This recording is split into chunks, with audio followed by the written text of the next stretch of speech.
Hello everyone, it's Nedzo here. I've decided for my next video, or for this video, should I say, to do something different to what I usually do. Those who watched this channel a few months ago will remember when I ranked, I can't remember, it was 200 or 300 drivers in Formula 1 history, and I just kind of ranked them all in one go. This is the exact same tier list. But what I'm going to be doing today, instead of ranking 200 or 300 drivers, is I'm going to be ranking the top 100 drivers that I find in F1 history. So let's say, for example, if we were to go right at the start, Nikita Mazepin is the first driver that comes up. Obviously, because he's the only driver here, he would therefore be the best driver, so therefore he goes into GOAT. But as you go progressively throughout, like Norris, Russell, Sainz, he'd eventually get further and further down, so he'd be the last in the GOAT. And then you put him down to legend, and then you put him down into great. Because what I'm going to do is, you can see here, I have GOAT, legend, great, very good, good, average, anonymous, mediocre, awful, and then Yuji Ide. Obviously, Yuji Ide isn't actually a driver in this, but he's more than awful. That's 10 tiers. If we were to do 100 drivers, I'd make each tier 10 drivers, so 10 for 10. So you put 10 drivers in GOAT, 10 drivers in Legend. So eventually, after all of the drivers get put in, Mazepin would completely fall out of the list. So that will be how I make it, so that I list my favourite 100 or my best 100 drivers, rather than having 20 drivers in each tier. So that's what we're going to be doing in today's video. So, some things to clarify. This is obviously a Formula 1 driver tier list. Well, first thing, pretty obvious to start with. These are just my opinions. If you disagree with me, if you think that I have missed something about a certain driver, or I've taken into consideration something that you don't take into consideration, or the other way around, I haven't taken into something consideration that you take into consideration, then that's my opinion. And unless I've missed something if I've missed something completely stupid, then fair enough, have a go at me. But all of these will be opinion based. Me putting your favourite driver over my favourite driver, or my favourite driver over your favourite. I mean, I don't have any favourite drivers, but if I put a driver over your favourite driver, please don't get mad. Second thing, this is only drivers based on their F1 careers. So there are a handful of drivers, especially in the older eras, where they had good endurance racing careers, very good stints in other series. Those will not be counted in this list. So drivers like, for example, Mario Andretti, Jackie Ickx will not be in my GOATs list, because although they would be if it was a full-on motorsport list, they didn't. It just counts for their F1 tenure. That being, and obviously, the main metrics I'm going to be using are overall pace, so how good someone was over their career, how much longevity they had, and overall accomplishments. Obviously, drivers who had less accomplishments but overall did better than other drivers who had more accomplishments, depending on what situations they're in. Like, for example, if someone was really good in backmarker machinery, then they're going to be better than someone who was really bad in front-running machinery, who might have got like a couple of podiums in the best car, essentially. So, without further ado, let's get into this list and let's start it. So, first driver, Nikita Mazepin. I mean, instantly, I'm going to have to put him in GOAT tier just to get us started. Lando Norris will come in here. I think actually what we'll do is we'll put drivers in what we think they're going to be in, rather than having to put Mazepin in GOAT. So Mazepin currently, I'm going to put him in awful. He isn't Yuji Ide levels awful, but he's awful for now. I will Lando Norris, I'll probably put in very good for now, but I think he might get put down in the future. George Russell, I'd put in very good along with Lando, but I'd put him ahead on pure pace. So obviously, right, so let's go through these three individually, just so I can go through and explain my choices. So, Nikita Mazepin, I think he's actually overhated. I don't think he's as bad as people said he was, because although he started off very poor in his debut season, by the end of the season he was only a little bit off the pace of Mick Schumacher, maybe a couple of tenths, and in the races I'd argue was actually more reliable because he didn't crash as often. Even with all his spins, especially at the start of the season, he had a much smaller repair bill by a couple of million to Mick Schumacher, and at the end of the season had a very good race in Brazil, which I think people overlook, and he had some very good overtakes on Schumacher throughout the season, which people didn't see because they never got shown on TV. I think one at Zandvoort comes to fruition, or comes to mind, sorry, and obviously the one in Brazil, which you might have seen because I think that did get shown. Lando Norris, obviously, this is another problem that's going to happen. Some drivers, especially the ones that are on today's grid, they might have a bit of bias towards them in terms of if they performed badly this season, they're going to be ranked lower overall, when they maybe across their entire career they weren't. But Lando Norris, for me, he did very well in his first couple of years at McLaren, 2019 through to 2022, and I'd argue 2023 as well. He got the most out of the car, helped them develop from a midfield team to a front-running operation. But the problem is this season, he's not doing that. He was in second quickest, third quickest car at the start of the year. Then after Miami, it was the fastest car. And he's won 3 races. And he hasn't been closing the gap to Verstappen in the championship. He's had the worst title campaign of any championship contending driver since Eddie Irvine in 1999. At least. I'd argue Irvine was even was better than what Norris has done, because although he lost the title in the Ferrari when Häkkinen was crashing all over the place, he was still there or thereabouts. He didn't have a massive points gap to him at any point. I'd argue it's on a similar level to Damon Hill in 1994, maybe even in 1995, where he lost by a considerable margin. Or in 1995, he lost by a considerable margin to a slower car. And in 1994, Hill... Again, we'll rank Hill later on, but Hill did a very similar thing. Meanwhile, George Russell has been consistently very good throughout his entire career. He came in 2019 with that Williams debut against Robert Kubica. Robert Kubica is an anomaly, not in 2019 anyway. Coming back after 8 seasons away, and he obviously came back with an injury, wasn't the same driver he was, nowhere near. And George just battered him. George beat Latifi, and then he beat Lewis Hamilton. There's no other way to say about it. He's been beating Lewis Hamilton in 2022, 2023, and 2024. Obviously, this season you can argue it's because Lewis is going to Ferrari next year, and he has no reason to be really, really pushing hard and pushing 100% all the time. But at the same time, 2022 it was pretty much a whitewash. People can talk about experimental setups all they want, to be honest. But for me, that doesn't hold any bearing, because for me, yes, at the start of the season you could see that there are experimental setups going on, but again, this is a guy who's never been in a top team before, going up against a 7-time champion. A 7-time champion who's supposed to be one of the best in the business should be able to usurp someone like George Russell. But he didn't. So George is ranked very highly in my ratings because of that. He also, 2023, it was more equal in 2023. I'll give Lewis that. But I still believe that George was the better driver. Let's go on to the next driver, Carlos Sainz. I will try and do Spanish. I'm good at Spanish pronunciations, I like to say, because I have studied the language before. Carlos, I'll try not to do them when they're too exaggerated. Carlos Sainz. He's better than Norris in my opinion, but I think he's worse than Russell. Just because against Leclerc, well, he's been in F1 since 2015. He was sort of equal with Verstappen, probably a bit off in 2015 and early 2016. He then had Kvyat as his teammate. And I mean, Kvyat was okay, I guess, and Sainz was okay. They were kind of anonymous in the latter part of in the last 3 quarters of 2016.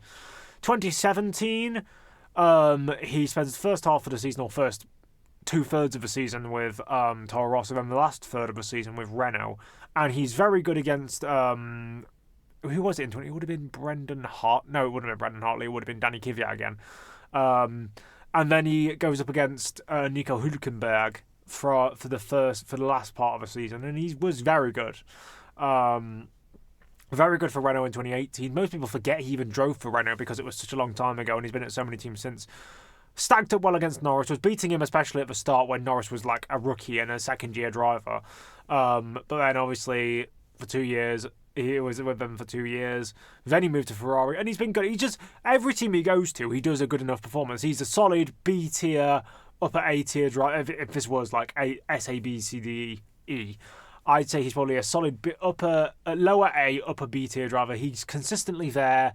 His overall performance ceiling isn't as high as some of the one like Norris or Russell, but he's very consistent. He very rarely makes mistakes, picks up where Charles falters. Where Charles has the speed, Carlos has the consistency, and where Carlos has the consistency, Charles has the speed, essentially. Let's go to the next driver. Mick Schumacher. I wouldn't put him in awful. I'd probably put him in mediocre for now. People, I don't know what it is with modern Formula One fans. This is gonna be sounding like a boomer, essentially. But a lot of Drive to Survive fans, they like to paint this image of how Mick Schumacher was badly treated by Haas, and that if he'd have been treated well by them, he would have been this great driver. And I just think no.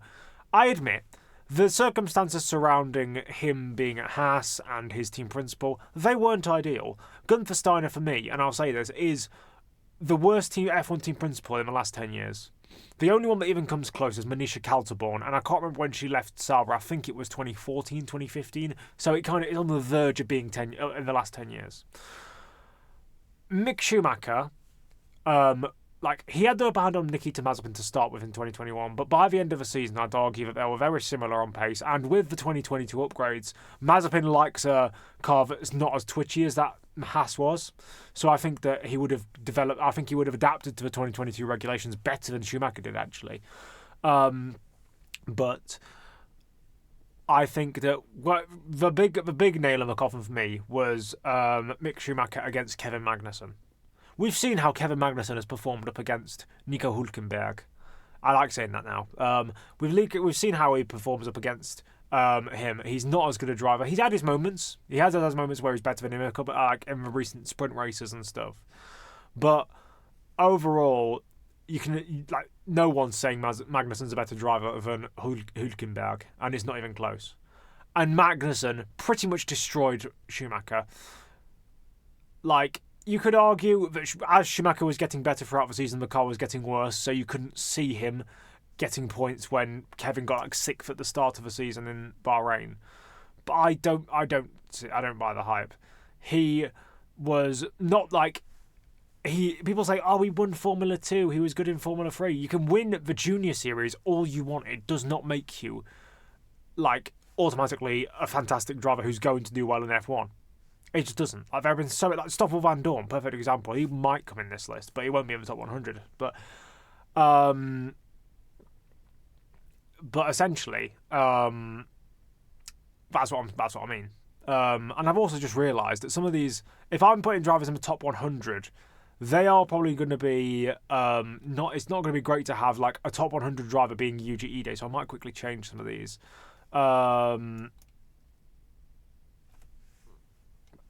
So we'll go great, very good, good. I'm going to go above average to this tier if I can fit it in without it doing formatting issues. Oh, I can. Above average. Actually, I don't even want to do that. Right. I'll just do top 10. I'll just do top 10. Because basically what I've just realised is I formatted all this before I started this video, but I've just realised that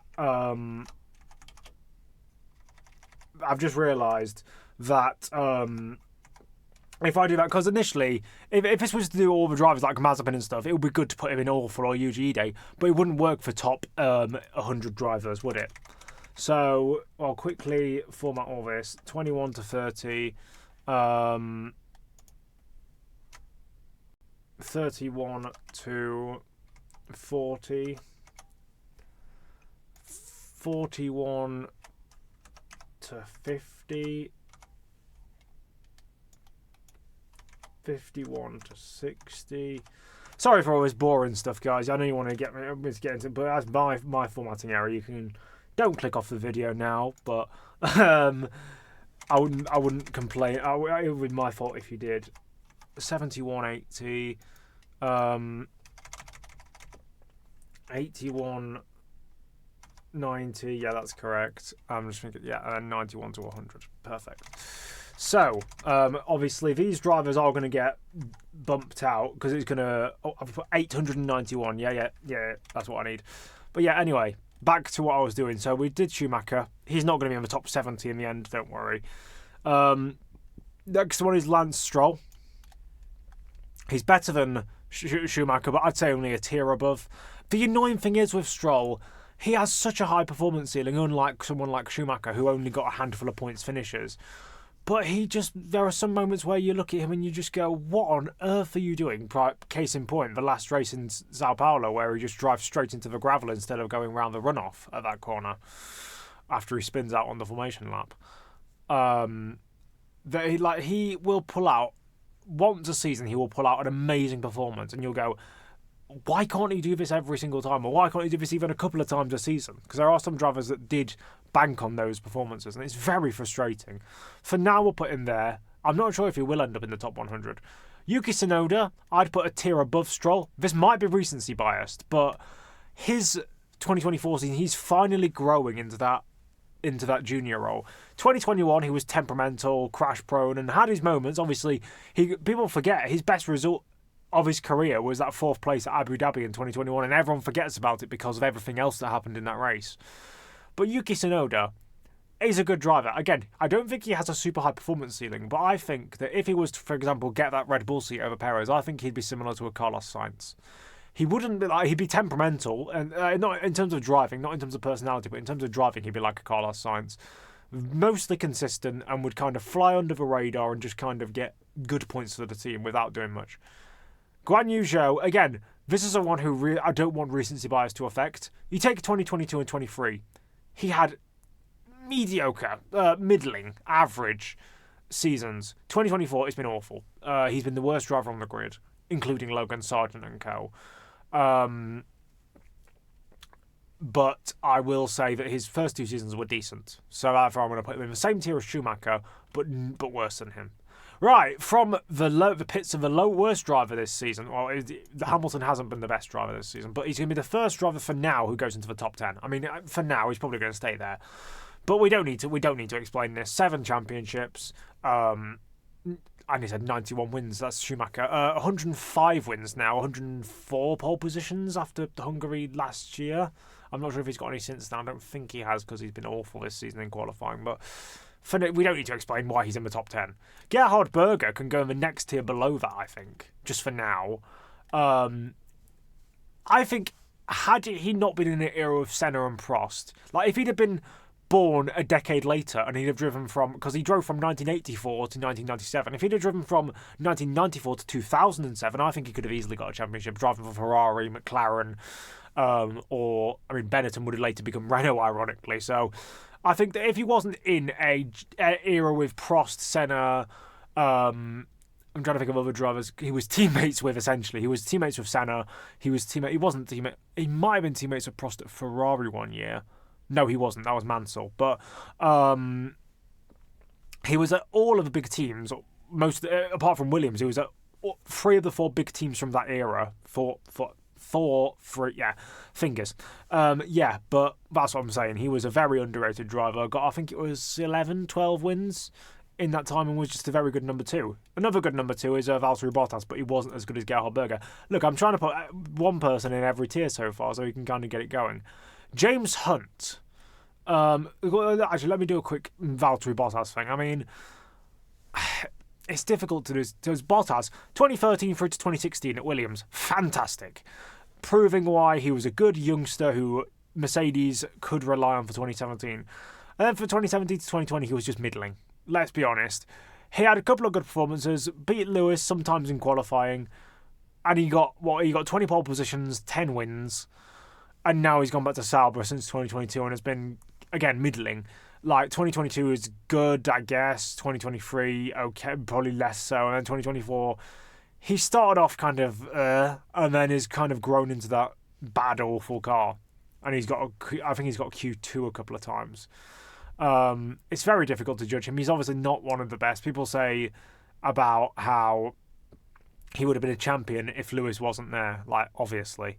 Even then, I don't think he'd have beat people like Vettel. And, for example, in 2019, when the Mercedes was the fastest car, I believe that had it been obvious, like if let's say Bottas had a subordinate teammate, I still think he wouldn't win in that 2019 Mercedes. I think that championship would go to either Verstappen or Leclerc.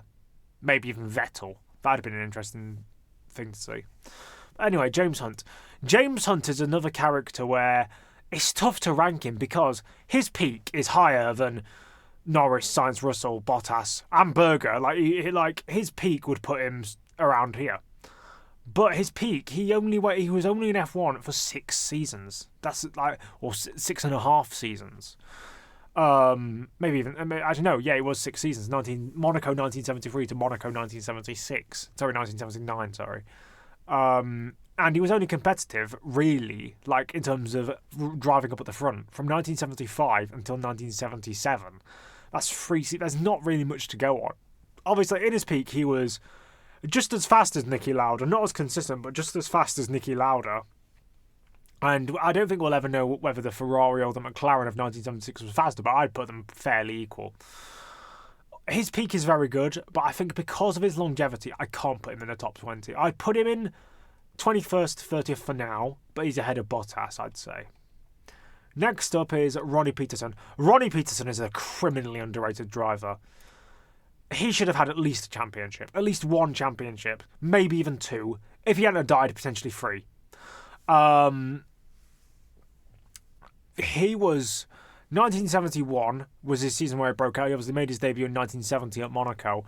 1971 was his breakout year. Ultra consistent. Didn't get a single win, but finished second in the drivers' standings.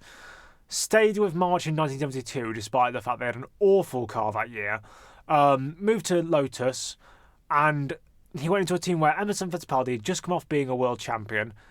That was Fittipaldi's team. He won in his 4th race at the Watkins Glen in 1970, Fittipaldi that is, and dominated, or not dominated 1972, but had a comfortable, I'd say, upper hand over Jackie Stewart, while his teammate Dave Walker got the best result of 9th at Harama. But Ronnie Peterson in 1973 was the better driver. He had 9 pole positions out of 15 races, and overall, I believe I think I worked this out or something like that. If he'd have had the same amount of retirements as Fittipaldi, there is a 100% chance that he would have been higher than him in the standings. And I think if you took his average finishing position when he did finish, he was world champion in 1973. If you did that, he was very good in 1974 as well. I think he took something like 50% of all the pole positions available in 1973 and 74. 75, he drives a Lotus that is at that point 5 years old. Yes, it's had modifications and improvements, but a 5-year-old fundamental design in the 1970s is going to be about as useful as a chocolate teapot. He goes to March for 1976 after he leaves Lotus after Brazil 1976, which is the first race of the season. And he drives for March, wins at Monza in a March that was, I'd say, no better than 6th or 7th fastest car. You could argue that there were retirements in front of him and stuff like that, but yeah, went back to Lotus for 77. Did he? I can't remember. No, I think he had an intervening year with Tyrrell or someone like that, but he was definitely back at Lotus in 78, and obviously played number 2 driver to Mario Andretti. Had worse parts than him most of the season, and still was finishing pretty much line of stern with him. He was a very good driver, definitely better than Hunt, and I put him in the top 20 for now. Let's see where he ends up in the end. Jody Scheckter, obviously a world champion, one of the more forgotten world champions actually. 1979 won his title with Ferrari, and again, like Hunt, he had a very short career. Made his debut in 1973, retired in 1980, so a year after Hunt. He had a lot of controversy at the start. Obviously made his debut with McLaren. He caused crashes. He caused a crash with Emerson Fittipaldi in France, fighting for the lead in his 2nd race, and then at Silverstone caused an almighty 10-12 car pileup because he got it wrong coming out of Old Woodcote. Because back in the day, the start finish straight was heading into Copse, and the track was nowhere near what it is nowadays. It was Woodcote nowadays is the completely anonymous. The camera's inverted, so it's like that. It's like the completely anonymous right-hand kink going up through Copse after Luffield. Luffield didn't exist back in those days, so it was basically in the same place I think Luffield is now. It's just it was a fast sweeping right-hander that you could take pretty much flat out in those cars. You might have had a little lift or a little brake, a dab of brakes. But yeah, Jody Scheckter, anyway, he caused the crash there. 1974, I think he moves to Tyrrell because he wants to develop as a driver.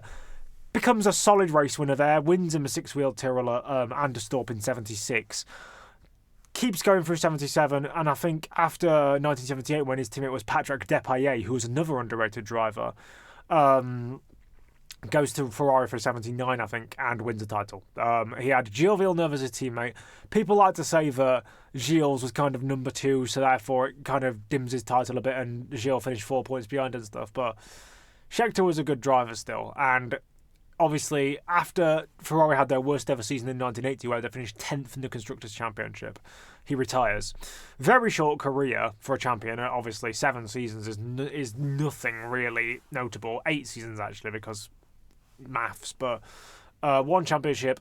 I think he's got at least 10 wins. So I think I put him above Hunt because although I'd say his peak was lower, he was more consistent, especially in his later career. We keep getting guys who are kind of up there, but not really, like Bottas. Barrichello, he was the quintessential number 2 driver to Michael Schumacher in the early 2000s. Very, again, underrated, I think, because people see him as just a number 2. But modern fans see him as just a number 2. People who watched F1, especially in the 1990s, not necessarily the 2000s, but people who watched him before he joined Ferrari will know that he was poised to be a world champion. He was at Jordan in 1993, had a very good debut season, built on that in 94 and 95. Was he the teammate to Martin Brundle in 96? I think he may have been, because he moved to Stewart for 97. And then he was in midfield teams that often had their cars break down all the time, so he never really got to show how good he was. People saw his potential. Donington 1993, he was running second before he retired. As I said, I got a handful of podiums with Jordan and Stewart. Did he get one in Europe 1999? That was Johnny Herbert, and yeah, he was his teammate at Europe 1999. But I think he didn't have the minerals to become a champion. Even if he didn't have Schumacher as a teammate, even if he had someone like Irvine, for example, who he replaced essentially, I don't think he had the minerals to become a world champion. He was very emotional. People talk about how he often used to cry on the podium, and that endeared him to the fans. And it's not necessarily a bad thing to cry, but for me, he was too soft to become a world champion. You need to be kind of have a killer instinct, and I think although he had hints of that, I don't think he really had a killer instinct to win a championship. So I'll put him ahead of Bottas, but behind the current champions we have at the moment. I'll also put Peterson ahead of Gerhard Berger, because I think that's the case. Oh, from one Brazilian vice champion to another. Felipe Massa, obviously trying to get 2008 overturned. It's not going to happen because everyone knows that after the FIA prize giving gala happens, you can't change the results of a championship. It could come out that Lewis Hamilton punches little babies and they'd still not take away his championships, because once the FIA prize giving awards ceremony happens, you can't reinstate. You can obviously, I think if he was to go down the more financial route, because I think that was initially what he was trying to do, is because he wants the reimbursement, because if he'd become a world champion, when he re-signed for Ferrari after I'm not sure when he did re-sign his contract for Ferrari, when the next contract signature was after 2008, but essentially he would have been given much more money because he was a champion, and that's what regardless, you could be a champion who didn't really deserve their title or had caveats to that title, you'll still get more money because it's allure and fan bases and stuff like that. So he would have potentially even had a longer career, got more money at Williams even, and that would have been more of a marquee signing than it was initially at the time. Before 2008, I think he was a very good driver, top 3, top 4 on the grid. But afterwards, he was just not there. Especially for 2010, he was good. Not as good as Alonso. But I think once the whole German Grand Prix situation happened, I think that just completely demoralised him. He realised that Ferrari weren't thinking about him anymore. He'd gone from being equal footing with Raikkonen, if not in 2008, there's rumours that he was very heavily favoured and they wanted Raikkonen out, so they started sabotaging him. I don't think that was true, but after 2011, it seemed like they were doing that to Massa. Or 2011. 2011, he got in so many instances with Lewis. most of which were Hamilton's fault. Some of them were Massa's fault, and it wasn't all Lewis, but 2012 was awful. Alonso was fighting for the title in a year where Massa got like 2-3 podiums. 2013, I mean, it was better, but it wasn't much better. I mean, he had a particularly bad weekends like Monaco. I'm pretty sure he crashed out like 3 times that weekend, including in the race. 24, I mean, he had a bit of a rejuvenation at Williams, got the pole position at Austria. I remember watching that live and I was like, where did that come from? Got a couple of podiums in 2014 and 15. Signed off in 2016 with a very respectable season against Valtteri Bottas. And then came back for 2017 because they needed a driver to replace, Bottas going to Mercedes. And they had no one lined up. It's not like that. I mean, they could have brought in someone else, like another Mercedes junior, like Pascal Wehrlein, for example. But, I mean, just go with what you know, and that's Felipe Massa. And he wasn't bad in 2017 either. He could have won in Baku. I think he had some sort of issue in Baku that stopped him from winning. That'd have been a good sign-off. But, yeah, I'd put him below Massa. Sorry, below Barrichello. Below Bottas, no, because his peaks were higher and he also had better racecraft. Next up, Jacques Villeneuve. Another champion, 1997 world champion. For 3 years, from 1995 to 1997, so that's including his last year in IndyCar, he was the best driver in the world. And I will say that wholeheartedly. Actually, maybe not 1996, because that was Schumacher. But in 1995, he was definitely the best driver in the world. In terms of how good they were in their respective series. He won the Indy 500, he won the IndyCar Championship, and I think that might have even been the last year before the kart IndyCar split, but anyway, this is F1, not IndyCar. He was very good in 1996, took it to Damon Hill as a rookie, would have easily won his first race if he didn't have the issues he had, and overall, like, to finish 5 points behind Damon Hill with the experience that Hill had and the teammates that Hill had gone up against, and done not similarly to, but yeah, he was very good. 1997, don't get me wrong, his 1997 title season, that Ferrari that Schumacher was driving should not have been fighting for the title, but in Schumacher's hands it was, and he had his moments like Australia, where he was 1.7 seconds quicker than Frentzen and like 3 seconds ahead of anyone else. That was brilliant, but overall, he was just a bit average in that title season. He should have won that title, and he did, I suppose. 1998, he was all right, but after that, he just lost his flair. He joined BAR. He had his moments again, like a couple of podiums in 2001, but overall, especially post-2000, he was not, or post-2001, he was not even top 5, top 10 even drivers on the grid. He completely fell off. And should have probably gone back to IndyCar to salvage some of his reputation, because by the time he retired in 2006, he was pretty much a laughingstock. He was like a much more watered down version of Sebastian Vettel in like 2020, 2021, like where he the only reason he's still in the sport, in the seats he's in, is because he's a champion. I'd put him below Scheckter. I'd put him below Hunt. I'd actually put him below Barrichello, I think, as well. Because although Barrichello didn't have the minerals to become a champion, I think that if he'd have been put in a dominant situation, like where he's not actually in a title fight, essentially, but he just needs to win the title in the best car with no real competition, because Frentzen was awful in 97, I think Barrichello would have won that title in his prime. Mario Andretti, again, this is one of the drivers I talked about how if it was motorsports, then he'd be undoubtedly in question for being a GOAT, but it's F1. Mario Andretti's F1 career is weird because he made his first appearance in 1968 at the Italian Grand Prix, I think it was, and got pole position. He made his first start at Watkins Glen that year, I think, because he had entered a race in America 24 hours before he went, or less than 24 hours before he went to the F1 race, and apparently that wasn't allowed, so he wasn't allowed to start the F1 race. Very confusing. He did sporadic starts for Ferrari and Co.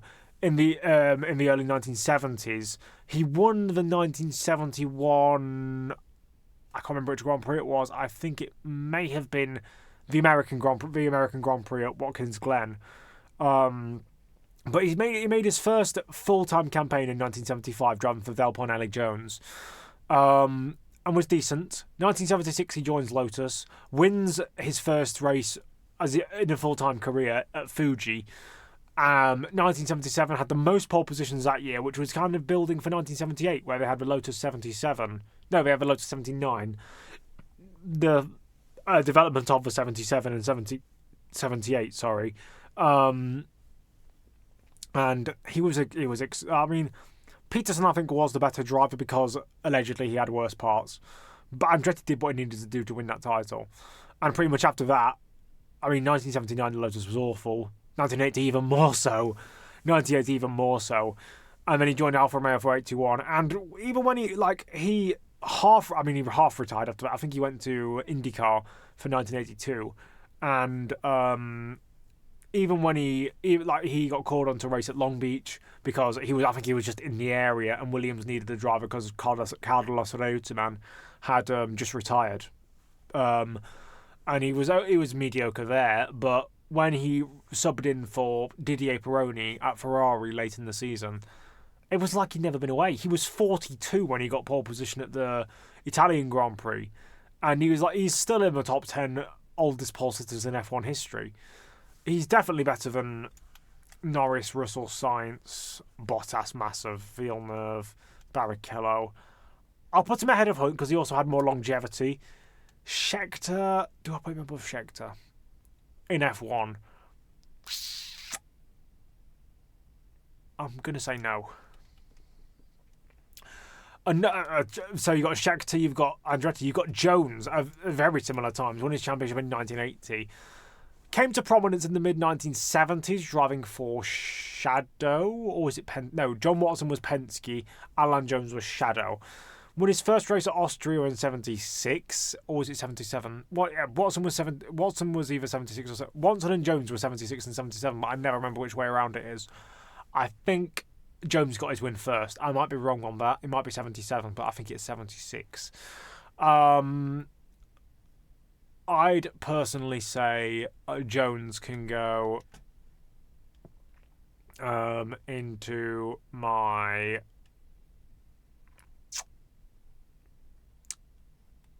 I'll put him ahead of...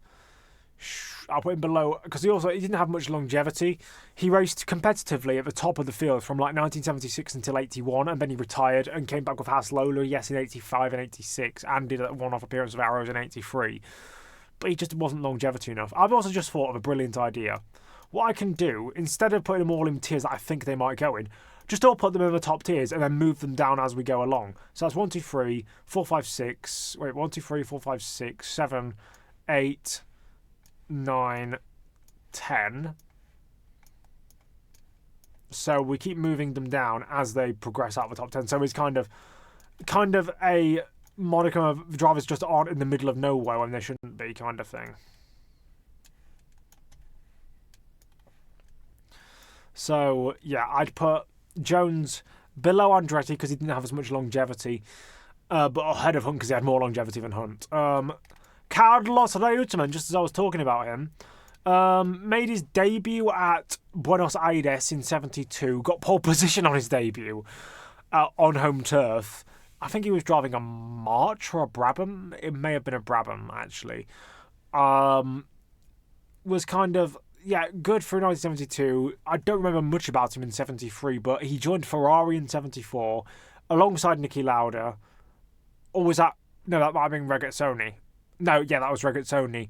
I think he stayed with Brabham through 74 and 75, and then joined him in 76. Yes, that's what it was.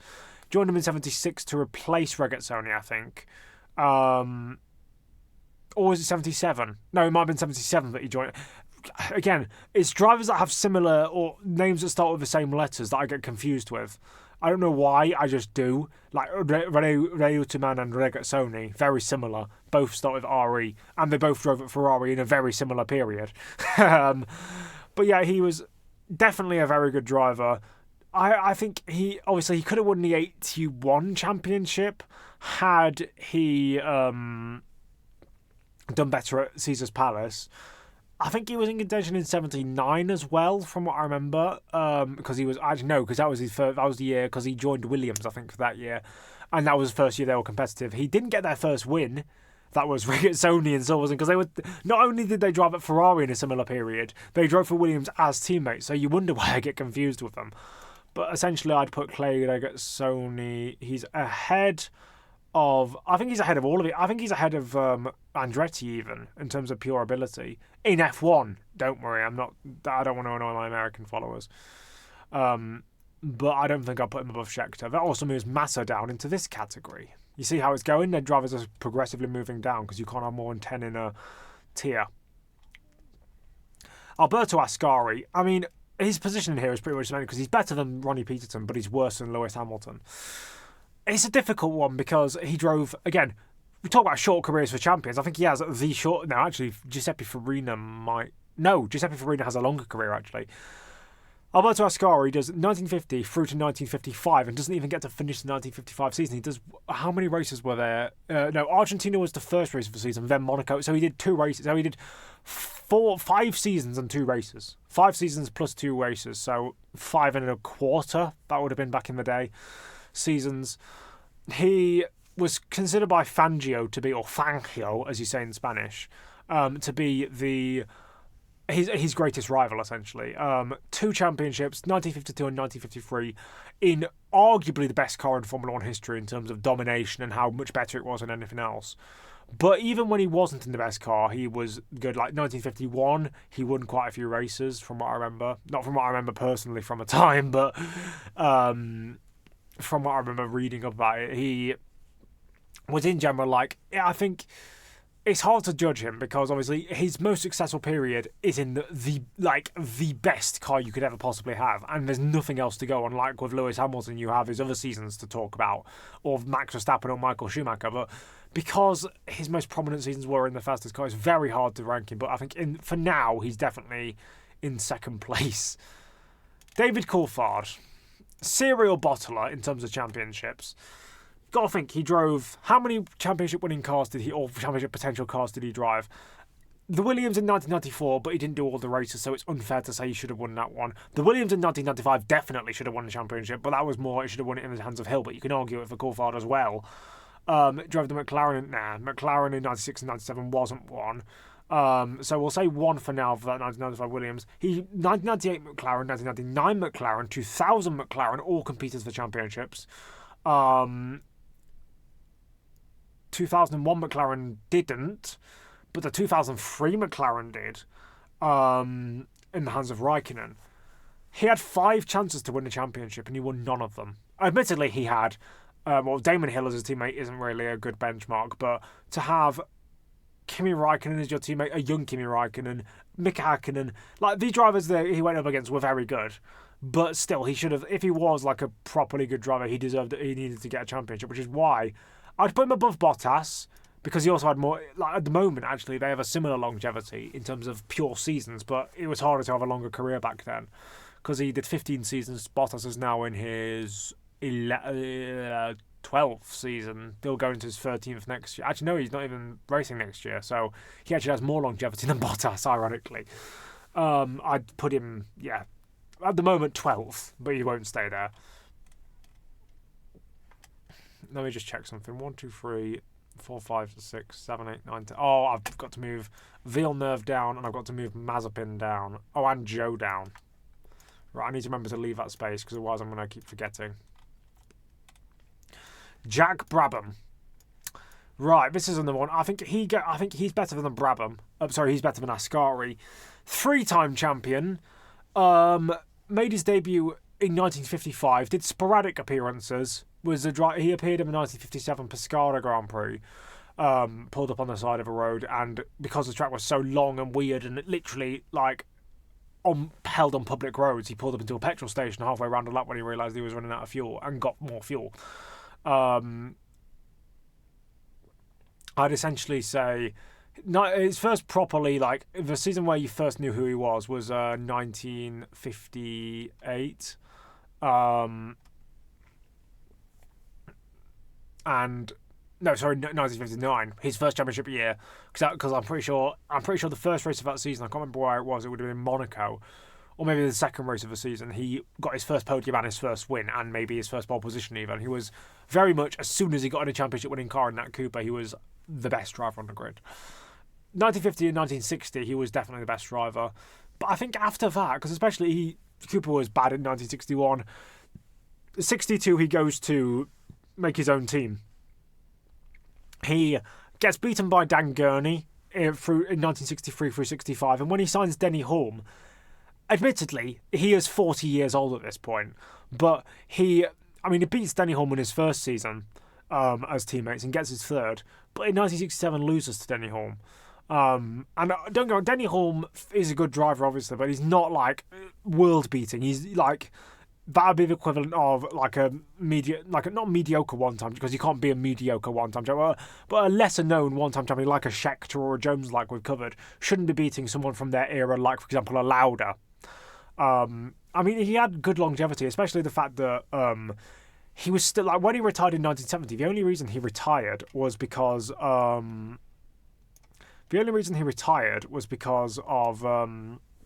his wife telling him to. He was 44 when he retired. He still had competitive results, like Monaco 1970. He was leading on the last lap before he screwed it and tried to defend from Rint and just binned it in the barrier in the last corner. He got pole at Spain, and he was, I think he's still like the second or third oldest pole sitter in F1 history, because he was 44, and very rarely do old drivers get pole positions. It's really weird. They can get race wins because they have the experience, but they tend to lose raw pace as they get older, obviously. Emerson Fittipaldi is next. Another two-time champion. He's not as good as Hamilton. He's not as good as Brabham. He's not as good as Ascari. I'd even argue, despite getting 2 championships, he's not better than Peterson. Because when they were teammates, in both of them in their prime, Peterson came out on top. Obviously, he comes into F1 in 1970 off the back of Jochen Rindt dying and John Miles retiring as a result. Wins his first race at Watkins Glen that year. It was his third or fourth start, something very good like that. Lotus is kind of air in 1971. Comes back in 1972 with the Lotus 72D. Revolutionary machine. Drives a good season. He has Dave Walker as his teammate, who's utterly useless. 0 points, but he wins it. He wins a title, is what I mean. And then you've got... I'm trying to think of... I keep remembering to put these drivers back down on the list. So after, obviously, he wins he goes to McLaren in 74, wins a title there, and he was good in 75, because like he was, I think 72, 73, 74, 75, he was first, second. But then he moves to Fittipaldi, his brother's team, which is not a good team, and he gets a couple of podiums, yes, which is a testament to how good he was, but his F1 career fizzled out. Again, you look at drivers' primes and how good drivers were. He arguably had a prime of 2 or maybe 3 or 4 seasons, because, like, although he might have been performing good in that Fittipaldi, we don't know because it wasn't a good car.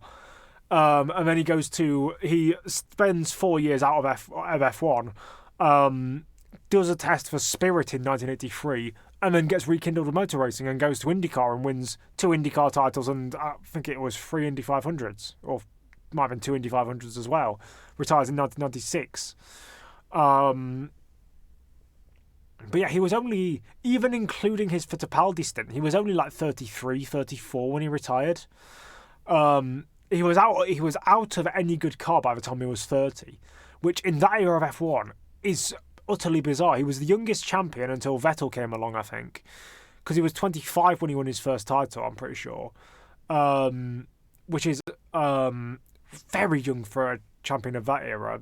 Usually, because drivers picked racing up later, you usually got into F1 by your early 20s and took a few seasons to get used to it, and you usually win a title by around 30 in that era. But yeah, he was very good, but overall fizzled out, because again, this is F1. If this was motorsport, again, he'd be up with Andretti and stuff at the top, but he's not. Graham Hill, this is an underrated driver. People mention him, but he's overshadowed by people like Jim Clark and Jim Clark, Jack Brabham from that era. I'd argue he's better than not both of them, but I'd argue he's better than Brabham, definitely.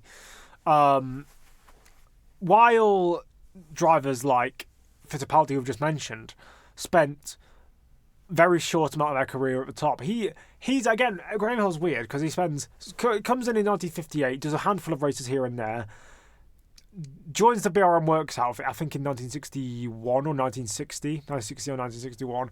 They become really good in 1962. He wins the title with the best car. Then they kind of go off a cliff. He wins the Monaco Grand Prix 5 times in 7 seasons, from 1962 to 1969. But in that intervening phase, he goes to Lotus, and he is worse than Jim Clark. But to say you're worse than Jim Clark is like saying that you're a worse 100-meter runner than Usain Bolt. Like, that is not exactly bad to say that. And he won the title in 68 when Clark died.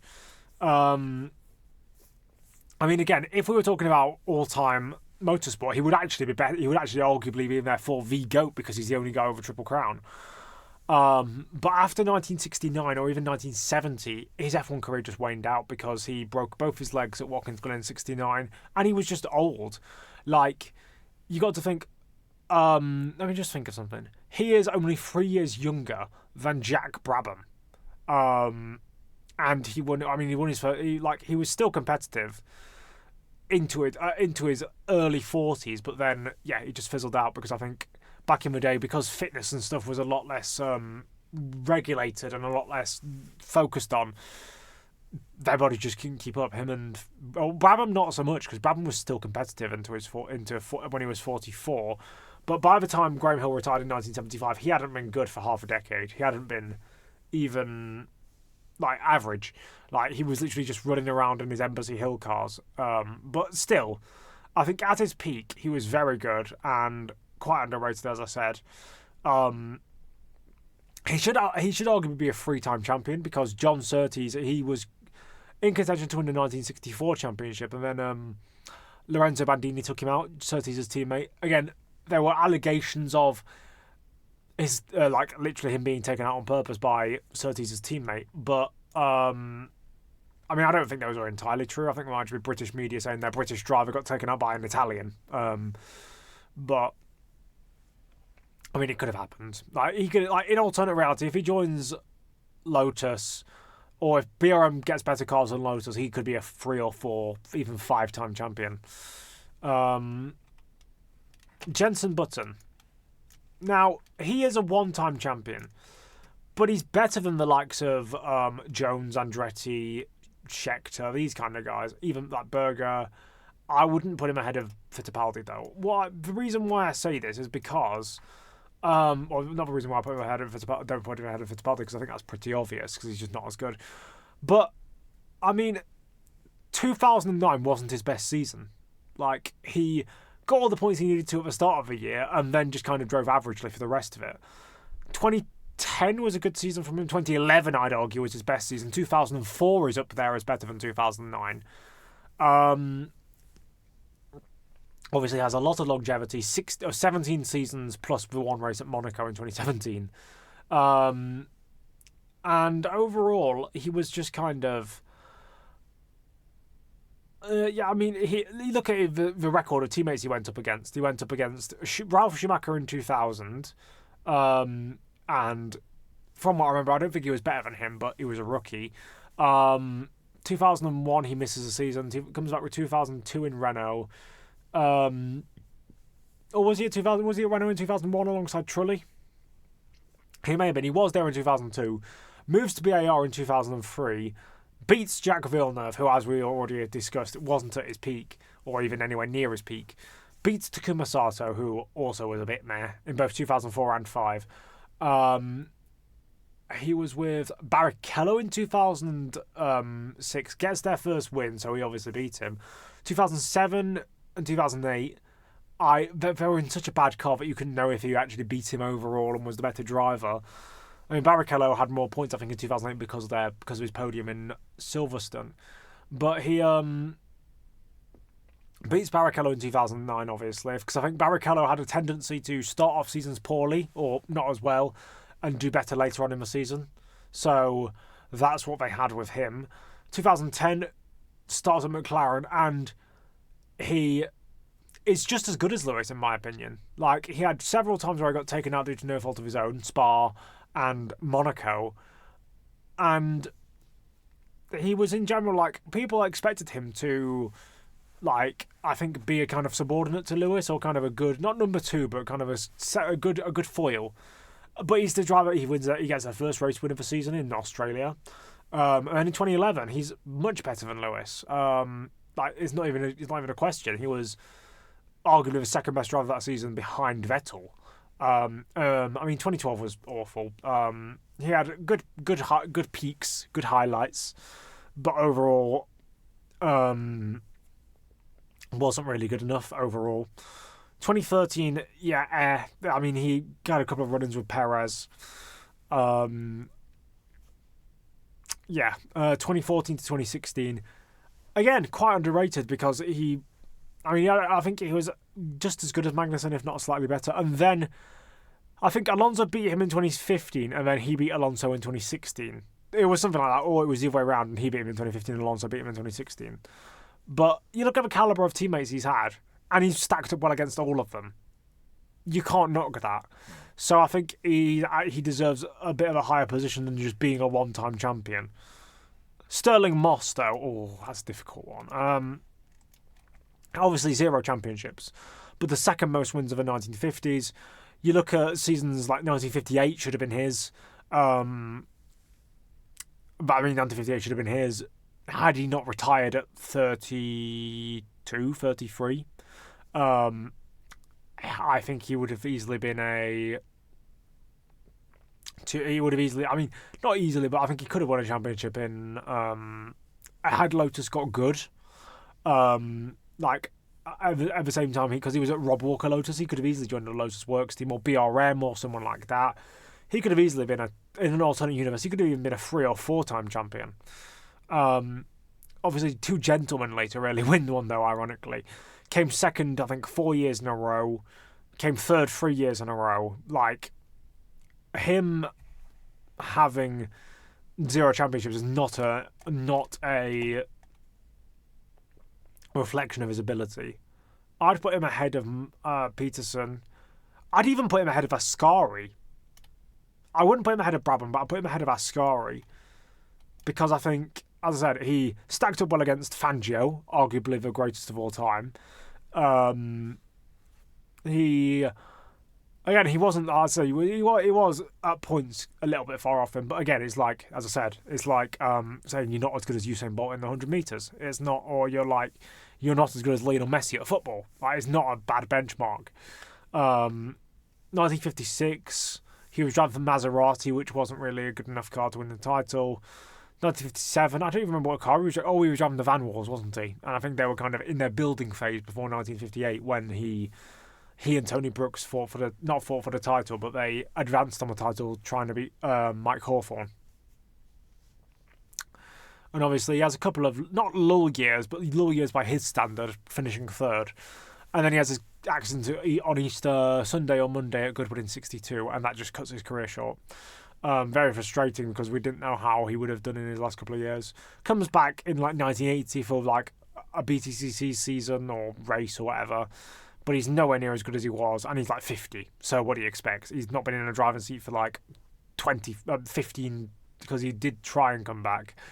But he said that he didn't feel safe. Essentially, he said that the autonomous movements that he was doing to drive the car, the things that he was doing, just kind of before that he was doing without thinking, he had to think about. And I mean, after, because he had a massive brain injury, from what I remember. And I think I watched a documentary about him and Richard Hammond talking about both of their brain traumas, and apparently the doctors said that he should have never tried to get back into the driving seat like so soon after, and if he'd have done, like, for example, tried to get back into driving 2 years after or 3 years after, all of those things would have been autonomous and he could have driven, but he chose not to, which is fine. He can do whatever he likes. John O'Lacey. See, John O'Lacey is one of those drivers that people overrate, especially drivers from that era. They like to overrate him. Fans from that era, they like to overrate him. They like to say, oh, he would have been a world champion. Like, no, he wouldn't. Like, he was way too error-prone to be a world champion.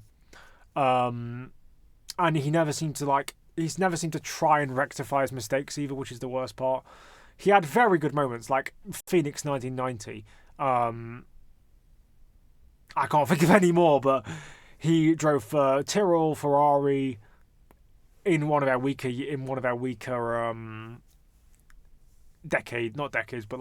weaker eras. Drove for Benetton, drove for Prost, drove for Jordan right at the end of his career. But he just kind of never seemed to learn from his mistakes. He was like, oh, he's crashed out again. What a surprise. At his peak, he was very good, and he was very daring, and he was very endearing to the fans. But endearing to the fans doesn't exactly win you championships, and it doesn't stop you from crashing. So he's better than all these lot. But I'd stop at calling him better than Norris. I wouldn't call him better than Norris, even. Actually, no, I would after 2024. But he's not as good as Sainz, because Sainz is consistent. Sainz has all the pace or maybe not all the pace, but he has in abundance what Lacey didn't have, and Lacey doesn't have in abundance what he had. Giancarlo Baghetti, such a crap winner.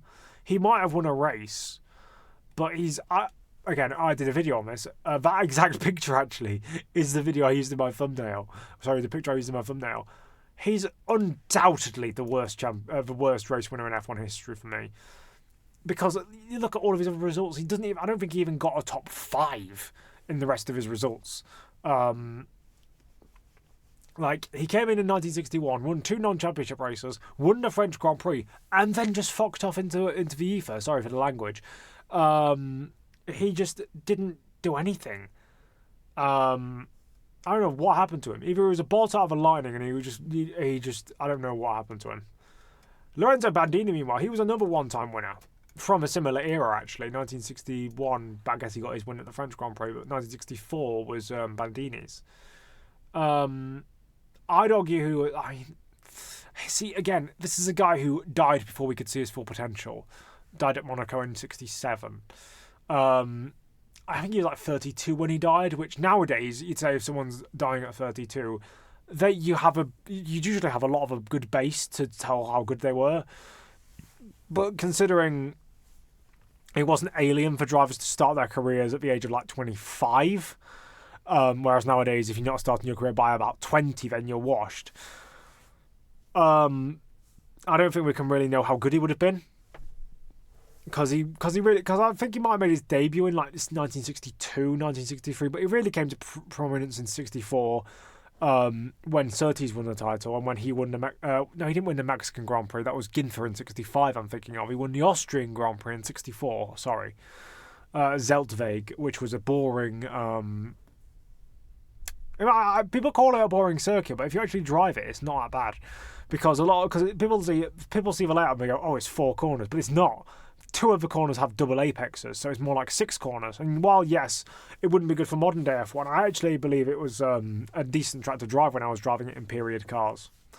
I put him ahead of a Lacey, but behind Sainz, personally. More one-time winners. We've got a lot of them in quick succession here. Bonnier, Brambilla, Sever, Fagioli, Gasly. Jesus Christ, when are we going to start? All of these drivers are one-time winners. All of them. There's more. I'm going to keep... literally, all of them up to Trulli are one-time winners. That's cool. Beltoise, I'd put ahead of Senna. I can't go through them all. He won Monaco 1972. That race, he was the best driver in the field, won by 37 seconds ahead of Jackie Ickx, who was a wet weather master. Joe Bonnier was a similar situation. He just had a bolt out of the blue and was all of a sudden the best driver on the day. Won Zandvoort in 59. That's why I put him below Beltoise, because Beltoise had a couple of podiums outside of his win, whereas Bonnier never did. Brambilla, he was like a more chaotic version of Pastor Maldonado, who we'll get to later, or get to in a minute even. He had that one win at Austria in 75. But aside from that, I mean, he ran up at the front end in a couple of races, like Fuji 76 comes to mind, but overall wasn't really good enough to...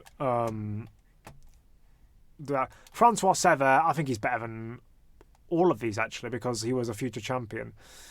But he's behind Lando Norris, let's be honest. He wasn't as good as Lando Norris. Actually, no, I'd say he might be.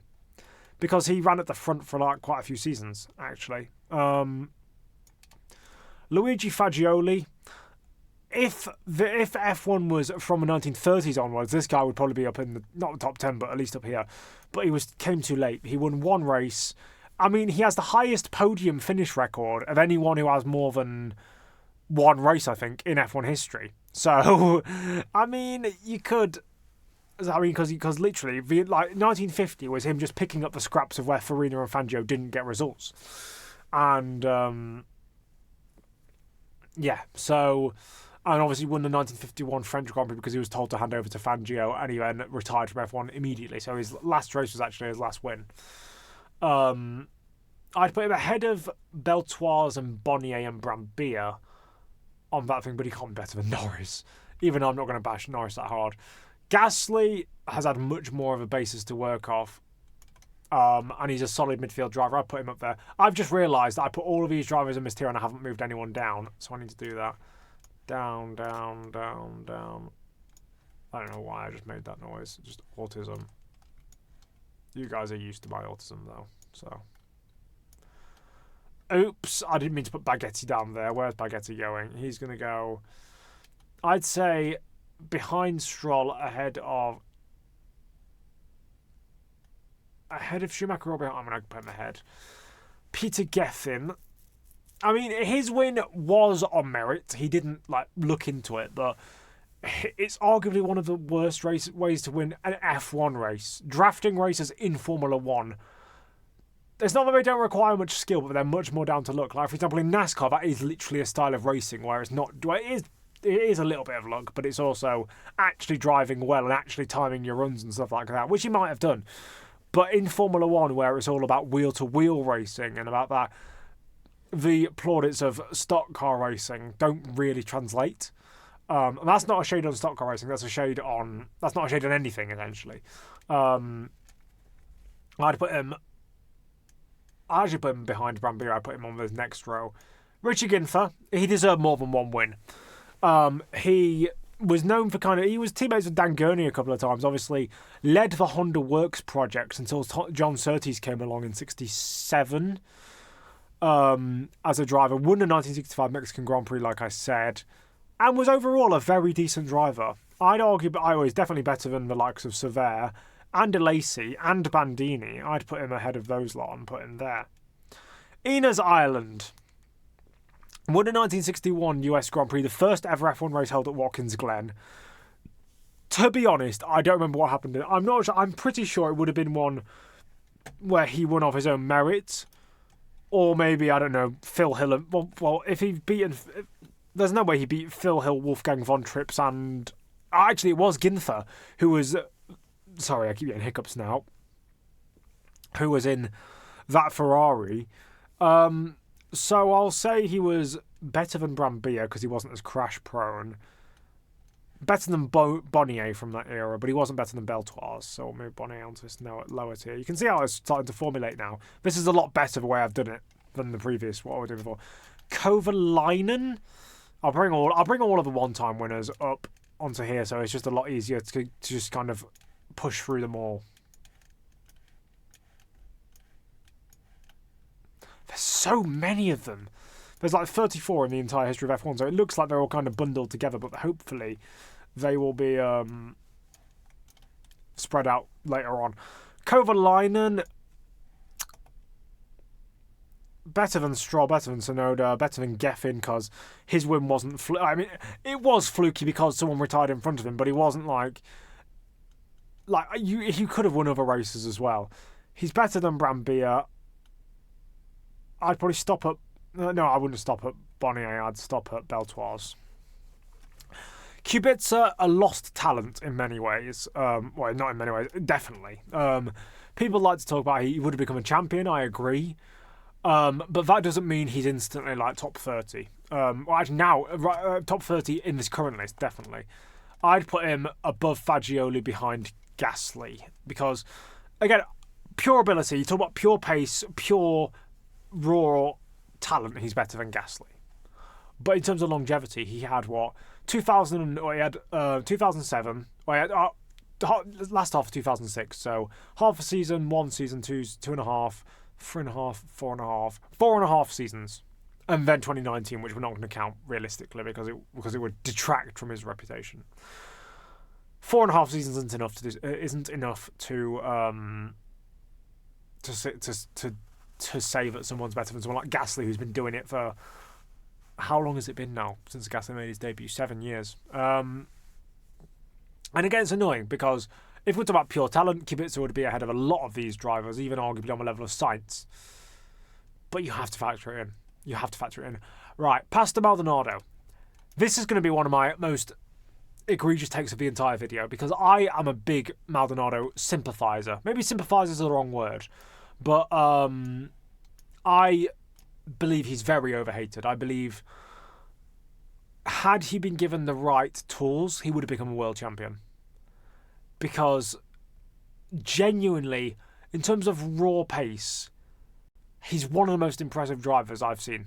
I started watching F1 in 2012, the year where he won his first race. I didn't watch Spain 2012 live. My first race was Belgium. But looking back, the performances he pulled out of that Williams were fantastic. Like, not just in 2012. 2011, that car was 9th quickest, 8th quickest. In Monaco, he qualifies in the top 10 and was on course to finish 6th, was it 6th or was it 7th, before Lewis Hamilton crashes into him. And people say it was Maldonado's fault when it wasn't. Lewis sent a dive into Sandevot, expecting to leave. You can't go side by side at Sandevot. You have to be sensible with those things. And he got robbed of a points finish, which would have given Williams a ton of points, or not a ton, but points that they desperately needed. And Lewis took that away from them. That was 2011. Admittedly, there were no other races in 2011 where Maldonado really showed that level of performance, but he had some very good. He got into Q3 several times. He was a fantastic qualifier. 2012 though was where he properly, running. Was it 5th or 6th in Australia before he crashed? Malaysia, China. Okay, nothing really there. Then Bahrain, nothing there. Spain, he wins. That is a very good performance because, you see, it's difficult because that car was obvious, because that car finished 8th in the Constructors' Championship. It's obvious that it wasn't the 8th quickest car.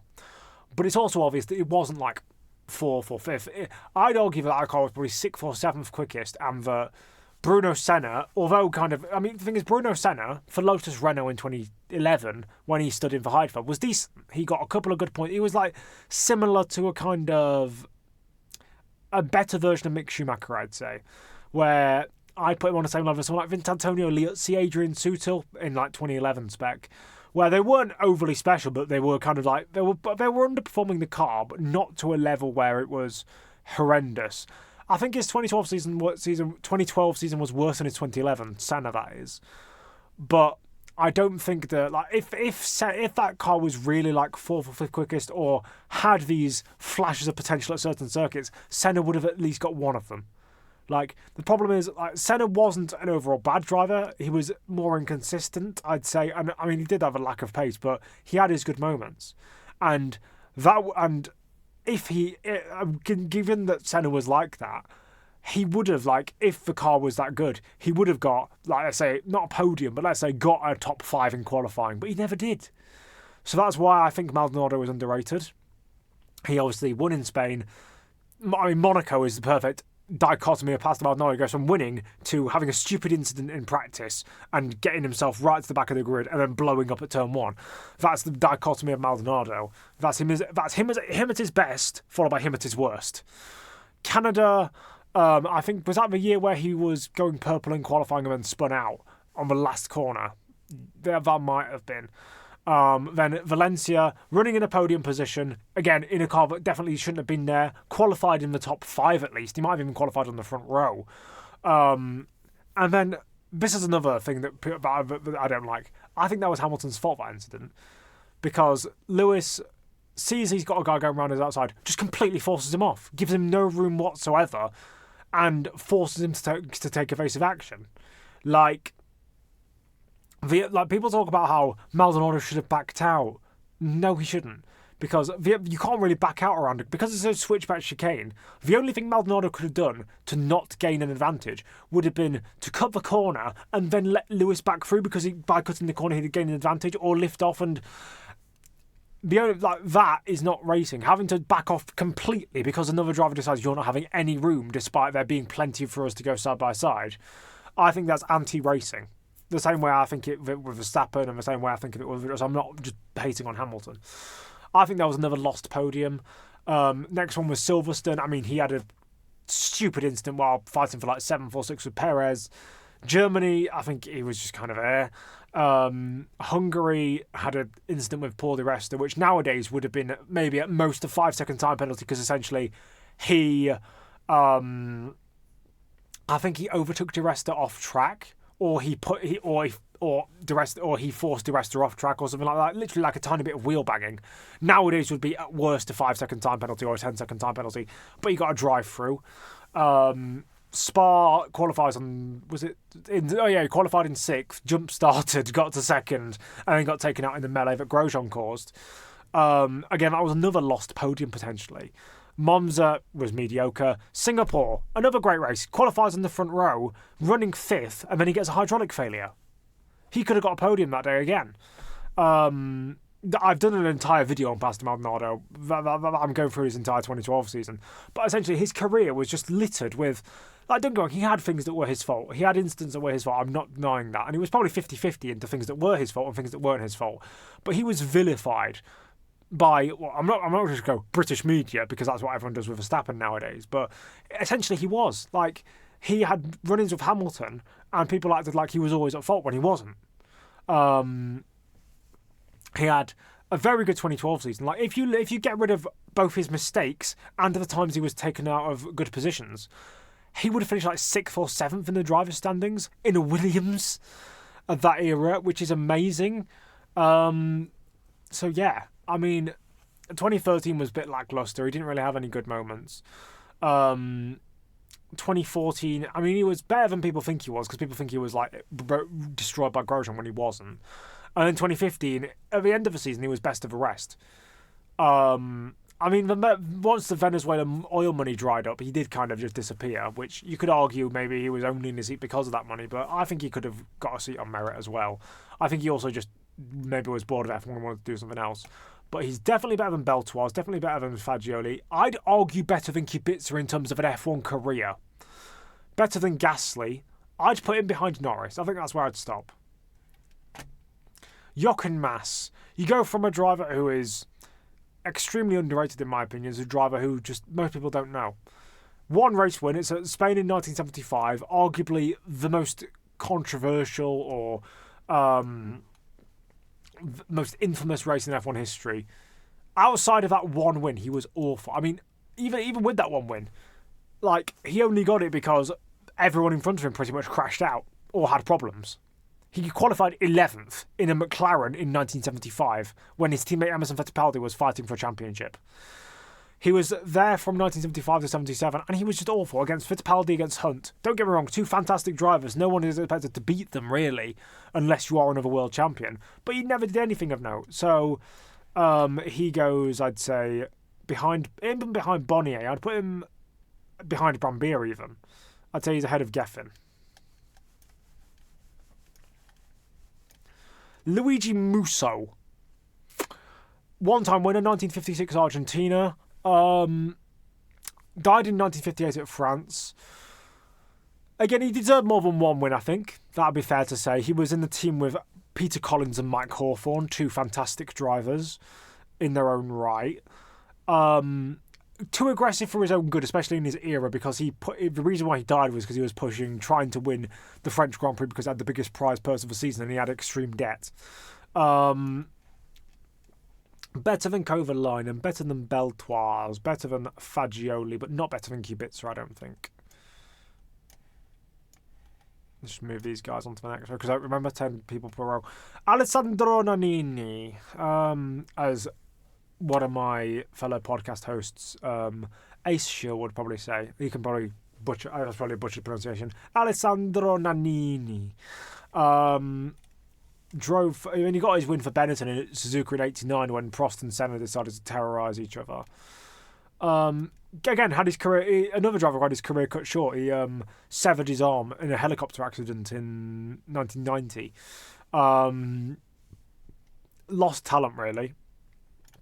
I think eventually he'd have driven for Ferrari. He might have got the Ferrari seat that Ivan Capelli eventually ended up getting. He's better than Musso, but he's not better than Kubica in my opinion. He just didn't have the longevity because I think his career, he was driven for like Minardi in '86. But I think he joined Benetton in '88 because I think it was Teo Fabi and Gerhard Berger in '87. So yeah. Next is Gunnar Nilsson, another driver whose career was cut off before they had a chance to really show their talent. But his wasn't due to a crash. It wasn't due to another incident. It was because he had testicular cancer and he died aged like 29. Got one win at where was it? It was in 1977. I can't remember which race it was. It might have been. I don't think it was Sweden. No, it was Belgium. That's it. It was the Belgian Grand Prix in '77 at Zolder. I don't think he would have gone on to become a champion, but he was definitely a good, solid race winner. I put him below Maldonado, below Gasly, below Kubica. Again, we're talking about F1 careers. But I put him ahead of Nannini because I think he'd already established... Nannini hadn't established himself when he had his career-ending accident. I think Nilsson had. Like, he wasn't at his peak, but he had established himself, essentially.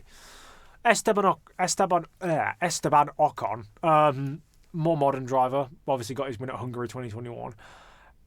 He's a very good midfield driver, but he does have run-ins with his teammates, which is something you don't really want to do in the midfield because it's very competitive and you want both drivers to be doing equally well so you can get the most points. That's why Williams have been struggling the last couple of years because if they had, for example, Colapinto if they had a Colapinto level driver this year in 2023 and 2022, I think they could have easily jumped a couple of places in the constructors.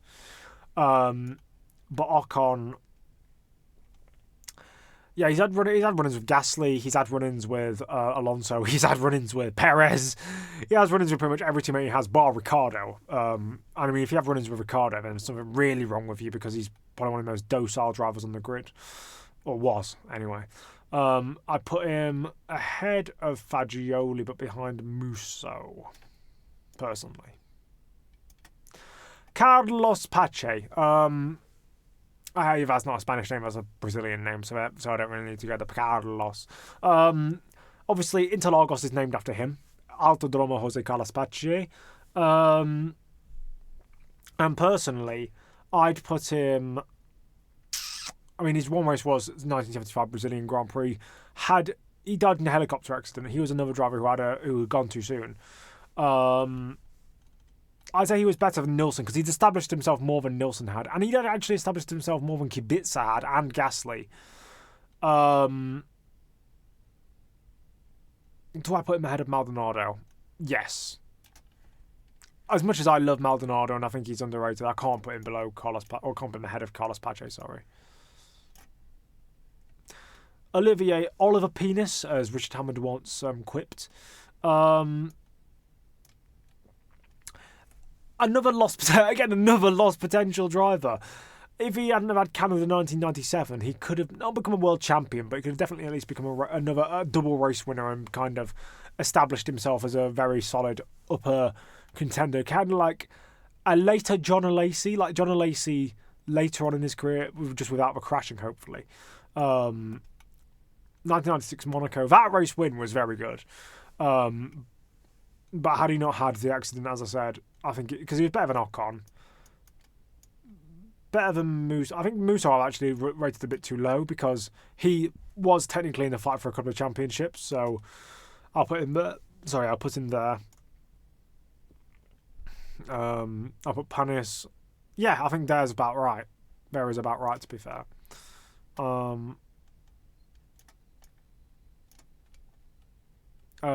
That is Ludovico Scarfiotti, one of the most forgotten race winners of all time. I remember when I first started doing Sporkle quizzes, which is like a website where you do quizzing. In 2021, just after Lewis won the Brazilian Grand Prix. I remember going on a all-time F1 winners list, and I think I named everyone but like 5 drivers, and Ludovico Scarfiotti was one of the 5 drivers. I was like, who? He won the 1966 Italian Grand Prix. I don't know anything about that race. I don't know anything about him apart from his win, and I don't know anything about that race. So it's going to be very hard to rank him. I'd put him ahead of Geffen, behind Massa. I also need to sort this out because I think that drivers like Tsunoda are better than these guys. He's not as good as Massa, I don't think, and I think Stroll's better than Tsunoda, actually. No, not this year, actually. No. After recency bias, I don't care. Piero Taruffi, 1952 Swiss Grand Prix. The only reason he has a race win is because Alberto Ascari wanted to do the Indy 500. So what I'd say is, again, he wasn't a horrendous driver. It's not like he fluked it. It's not like he wouldn't have got any other good results because he had a couple of other podiums. He drove for Ferrari in that era, of course he did. And he also apparently wrote a very interesting book about like mechanics or something like that, engineering, or about the life of the Grand Prix driver in the 1950s, which was very entertaining. I might actually read it at some point. But he wasn't really overly special by any stretch of the imagination. Definitely better than these guys. I'd argue better than Ines. No, maybe not better than Ines Island, but definitely better than Vittorio Brambilla. So actually put him on this row instead and put Mazepin down. And then Jarno Trulli. His peak, if he drove in qualifying, if he drove like he did in qualifying in every single race, he could be a champion. But he didn't do that. He qualified on pole at the track where qualifying matters the most, and he won. A very respectable midfield driver for most of his career. Wasn't necessarily horrendous when he drove in top cars. Like 2004, he was beating Alonso in the standings, I'm pretty sure, when he got fired for letting Barrichello through at the final corner. I'd put him personally at about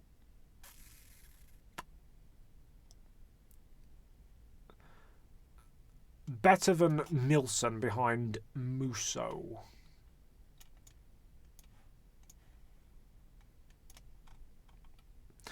Right, now we're getting into a couple of champions here. So, Mika Häkkinen. All right, let's see where he falls into this kind of top rung. So, very good driver. I was initially planning on doing this video. This video in this time slot was initially supposed to be about Häkkinen. He might actually end up being my next video, but I just didn't have the time to script it. He's better than Peterson, I think.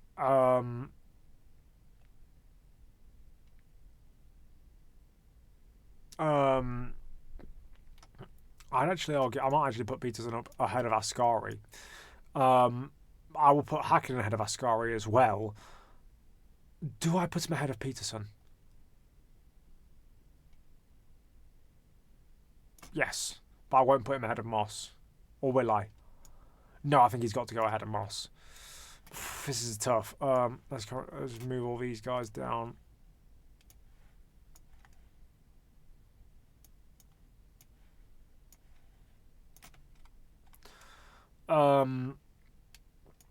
Verstappen, Räikkönen, Damon Hill, Nelson Piquet, Rosberg, that's Nico, Fangio, Jim Clark. I'll put all of the champions that they've got here. There we go. There's only a handful of them left. So, Verstappen, I think, right. You see, I hate having to rank Max Verstappen because he hasn't finished his career yet. I know Hamilton technically hasn't finished his career yet, but realistically, he's achieved all he can achieve right now. He might get a couple more wins. He might, if Ferrari all of a sudden becomes the best team, he might win a championship. But realistically, he's achieved all he can achieve. Verstappen hasn't. And so it's not the case of I don't want to in the future be wrong, and people think that I think that he's not a top 10 driver or not a good driver. But I don't know, because my eventual top 10 list, he's bordering on 11th, and I'm wondering, do I put him in the top 10 now? Because he's got 4 titles. We'll see how it goes. If he eventually ends up dropping out of the top 10, it's not because I'm biased against... I mean, I've said so much stuff about Hamilton that can't be considered a Hamilton fan. And I don't know whether I can put him in the top 10 yet, just because what I don't want to happen is, like, for example, if you'd have told me after 2013, where would you put Sebastian Vettel, he'd be in the top 10 by an absolute mile. But now I know how the rest of his career panned out. He's not in the top 10, even though he's achieved the exact same. He's not in the top 10 because you've seen more. And that's what I don't want to happen to Verstappen. I think he's better than Jack Brabham at this point. I don't want to put him above Graham Hill. Because although he's got 2 more titles, Hill was in a more difficult era. He just was like, oh, do I do it? Do I do it? Do I not?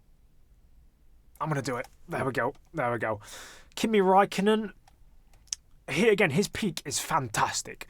In his prime at McLaren, he was the fastest driver on the grid, and had he not had a blowy up car, he could have won 3 titles. But outside of that, he wasn't. Like, there's certain podcast hosts who I go on with, or have gone on with in the past, basically glaze him because of that. And I don't see it. Like, in his first career, quote unquote, when he was up until 2009, fantastic. Fast driver, consistent, clean, everything you ever need in a driver. Afterwards, after about 2013, he was a shadow of his former self. He clearly did not care. He got dropped by Alonso in 2014. He got dropped by Vettel from 2015 all the way to 2018. He didn't get dropped by Giovinazzi, but it's Giovinazzi. I mean, come on. That's again his first career. He was okay. He was good in 2001, good in 2002. Really good in 2003 through to about 2006. I'd argue 2007 wasn't even like in his top 3 seasons. This is crazy. Like 2003 was better, 2005 was better, 2012 was better. Like he's like Jensen Button. His championship winning season isn't anywhere near his best season. So with that in mind, I mean, he's better than the likes of Scheckter. He's better than Button. I'd argue better than Fittipaldi, but that's as far as I'd go for now. Like at the moment, he's obviously in the top 10. But some people who put him like better than drivers like Hamilton and Vettel and stuff, I just think, no, what are you doing, man? Or woman, or whatever identity you want to identify as, I don't care. It doesn't bother me. Damon Hill. I met this guy at a golf tournament in 2015. Really nice guy. I was getting my electric wheelchair. I'm not sure if he wanted to just appear nice to disabled people, but he's, despite me having met him and him being a really nice guy, I can't see how this guy won a championship. He did decently in a Brabham in 1992. Well done. He goes against Alain Prost. Alain Prost is, one of the best. Gets absolutely wiped. Gets his floor absolutely wiped. That's a new saying I've just made up. He's a rookie, so I will give it to him. That it's a bit of I won't hold that against him. 1994 though, he's in. At the start of the season, that car is the fastest car. It's also temperamental, but it is the fastest car. So I can forgive him scoring only a couple of points in the first few races. But after Monaco, after Senna died, that car was the best car on the grid by a country mile. By at least half a second, I'd say. Because all the twitchiness was gotten rid of and it was easier to drive. And everyone says Senna would have won that title if he had not died. And that is completely true. The fact that Damon Hill didn't win the title when he had 6 more points after Senna died, and his rival got disqualified or banned from 4 races, so he missed a quarter of the season. That would be like in this season. That would be like Max Verstappen getting banned from 6 races, and Damon Hill didn't win a thing. Or he did win races, but he didn't win a title. And people can go on about Adelaide all they want, but he should have never been in that position in the first place. In the fastest car, that was, for the most part of the season, inarguably the best, he should have been beating Schumacher at least every other week. But he didn't. And when Schumacher was away, I mean, he did captain. I think he got 3 wins out of 4 races, and the only other one was Germany, where he got a collision at the start with someone. So he did capitalise where he needed to, but when Schumacher was there, he was nowhere. or not nowhere. Like, you had Suzuka, where, again, this is the weird thing about Damon Hill. He had a couple of performances in his career where he's truly the best driver in the grid and truly, like, you think, how has he done that? But the rest of the time, he's just not there. Like, and the thing I'll say about Adelaide, I say this in the 1994 season review that I made a couple of months ago now. I didn't want a couple of months, I think it might even be 6 months ago or something like that. That incident was not Schumacher's fault. Hill sent it up the inside into a gap that was closing, that was never going to open, and he was not even anywhere near level at the point where they were started braking. He was like, fuck it, I'm just going to go for it. Again, sorry for the language. I'm just going to go for this move because I can see, not because I can see an opportunity, but because I want to catch Schumacher off guard. And Schumacher just turns in. Schumacher should have never realised, or should have never had to realise that Hill was there. Because he checks his mirror, sees he's behind him, and he's like, okay, he's right behind me. He's right behind me, but he's not close enough to send up a gap into a corner where you never see an overtake. And he sends it anyway.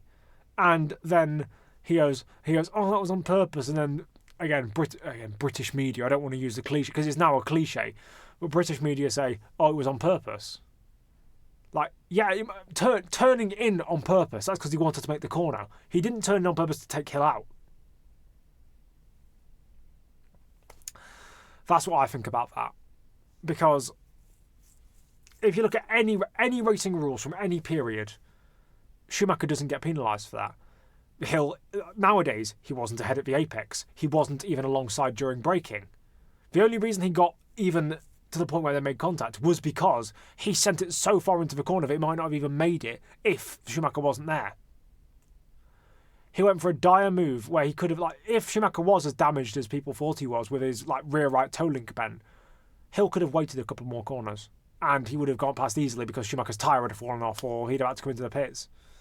But he stuffed his own chances, and as I said, he shouldn't have been in that position in the first place. He had the best car by a good margin, and the car was less temperamental for 3/4 of the season. He should have been on top of that, and he wasn't. 1995 was even worse because the car was better.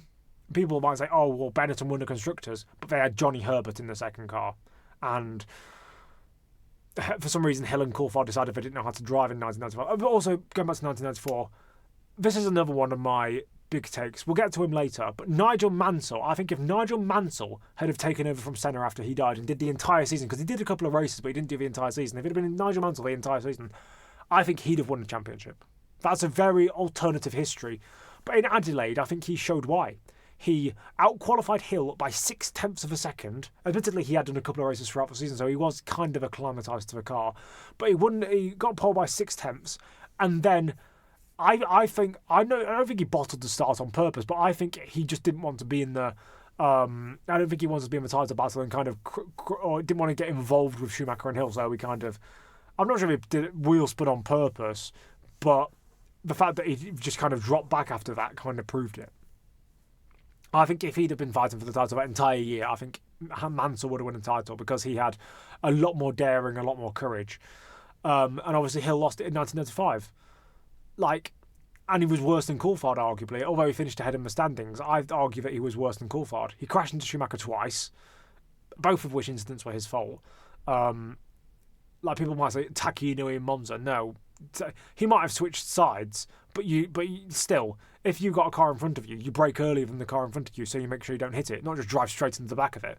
1996, he just beats a rookie Villeneuve. 1997, he beats Pedro Diniz, well done, and he has that one race in Hungary where, again, it's a very, very, very good drive and a really good drive, at top 20 in history. But the rest of his career, just no. 1998 Spa, he was 3.5 seconds slower than Ralf Schumacher. And that's per lap, and he won the race because of team orders. So I'd put him below Villeneuve, below Massa, below Coulthard even though they were teammates and he was ahead in 1995. Overall, I think Coulthard did better in his machinery than Hill ever did.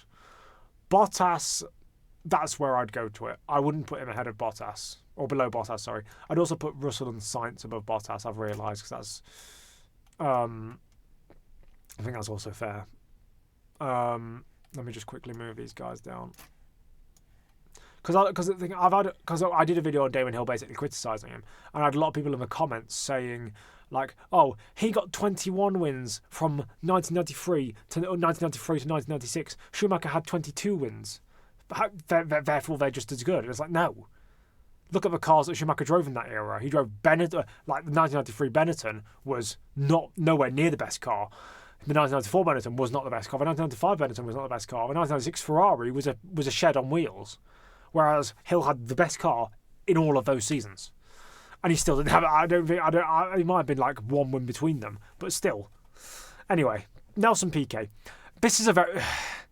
He is one of the best drivers in history, but he's also one of the most controversial drivers in history. So if I don't mention that, I'll get cancelled. I think he's better than Jack Brabham. He's the only driver. I mean, Max Verstappen will probably equal this season, but he's the only driver to win more than one title in a car that didn't win the Constructors' Championship. Now that is skewed because in 1981, Hector Rabat was his teammate, and Hector Rabat was useless, and that's part of the reason why. But, like, you could argue that the Brabham was still the best car, and then in 1983, I suppose he had Riccardo Patrese, who was, again, he's a decent driver, so he deserved at least one of those titles, but. He was a very good driver. Him, Senna and Prost were the face of the 1980s. Mansell I think Mansell came along too late in the decade to really, because he only won his first race in 85 and only became like a championship contender in 86. So,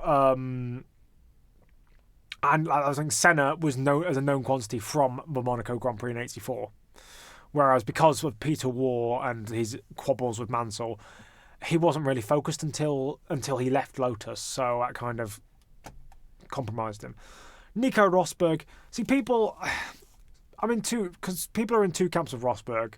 They're either Hamilton, quote-unquote, haters, who believe he was never a good driver and that Lewis lost to him because he was a bad driver, or they are Hamilton lovers who say, well, if Hamilton's really good, that must mean Rosberg is really good.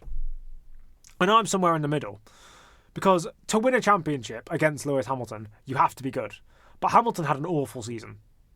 He had one of his worst seasons, full of awful starts, full of bad mistakes, full of like Bahrain just turning across Valtteri Bottas. I'm trying to think of other times. Like Rosberg had a couple of moments where he was bad, but of all the champions, it's not a bad one, but he's also not really a good one either. Like, he's in the same category as, like, I think he's better than Hunt because he has more longevity, better than Jones, more longevity, better than Andretti, better than Reutemann, better than Scheckter. But I'd even argue, he was better than Gerhard Berger, but I'd argue he wasn't better than Jensen Button.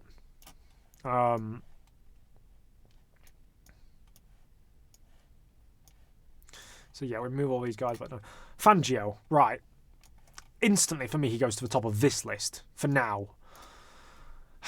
You see, Fangio, in terms of statistics, people talk about statistics like Hamilton has 105 wins, but that doesn't matter because he got 105 wins from 300 and something races. And although, not all of those were in the best car, but you look at the percentages, Hamilton wins about maybe 40% in his prime of the races he enters.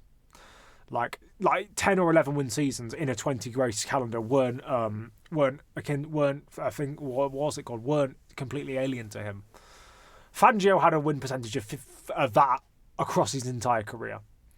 Now, there are some anomalies for his career that you don't expect from the 1950s. He had a finishing percentage of all his races of 86%. Like, I've got a statistics sheet that goes through all of this. I can't get it up, unfortunately, because it's on a different laptop. But I know for a fact that no one who even drove in the 1950s who drove for a good amount of races had a reliability record as good as that. Like, I think the next one was like Jose Froilán González, who had 66%, and like that's 20% less. But I think that's more to do with driving, because like nowadays and since a long time, reliability issues are down to the cars, turbo or engine or gearbox. But back in the day, the driver had a lot of control, because you could drive under the limit of the machinery, and that would make it last longer. And I think that's why Fangio was so. And that's the thing. He won 5 titles. He would have won 1950 if he hadn't have had, ironically, a reliability failure that cost him it in Monza. And he had more. That's the thing. In a 6-race season, getting more retirements than your rival is going to screw you. Broke his neck in 1952. Came back for 1953 in a Maserati. They weren't very good. Not to Ferrari, they weren't. Won 4 on the bounce. And even when he retired in 1958, people think he retired after the German Grand Prix in 57. He didn't. He retired after the early part of 1958. He got pole in Argentina in 58 and was leading for part of a race before. I can't remember exactly what happened, but he had some sort of issue. And then he got 4th in Heim, and he didn't care. At that point, I think he was like, I don't want to race anymore. Had he continued to race, I think he could have easily been a good driver into the late 1950s and even into the early 1960s, despite his age, because he just didn't age. It was incredible. But yeah, people, because there are especially newer fans who say, well, the older, but he's from a different era. They were different drivers. They weren't as good drivers because they weren't as fit, or they weren't as like they were driving boats and stuff. That's not their fault. Like, the idea that the standard should be the modern drivers is completely, if anything, back to front. Surely the guys who came before them should be the guys you measure up against, not the other way round. Or just treat them all equally, like I do. If a driver was dominant in the 1950s, winning 5 titles and getting however many race wins, X race wins, if you then put that into an inflation calculator for wins nowadays and say this guy won 5 championships and X wins, he's just as good. Like, there's no need to say, oh, this era is better than this better, because no era is better than any other. Like, there's ones you might be more nostalgic for because you grew up in them, and that's what it tends to be. People who grew up in the 1960s say, oh, the gold leaf Lotuses and the when you could see the engine on top through the engine cover, and when you had big fat rear tyres and skinny front tyres, or turbos in the early 1980s. Whatever era you grew up with is one you're going to be affiliated with. That's why I love seasons like 2012. But I don't let it affect my opinion of the drivers or the cars or anything like that. I love it as a season, but I don't just bias towards it all the time. At least I don't think so. So let's quickly move these guys down in the ceremonial downward turn.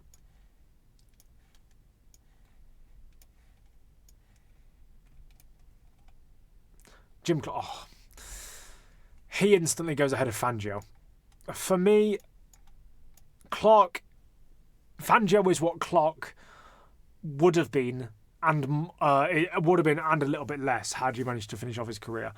Clark, every single time he stepped in the car, he was the best driver on the grid. Fangio didn't necessarily have that, and the thing is, this is why I put Clark ahead of Fangio.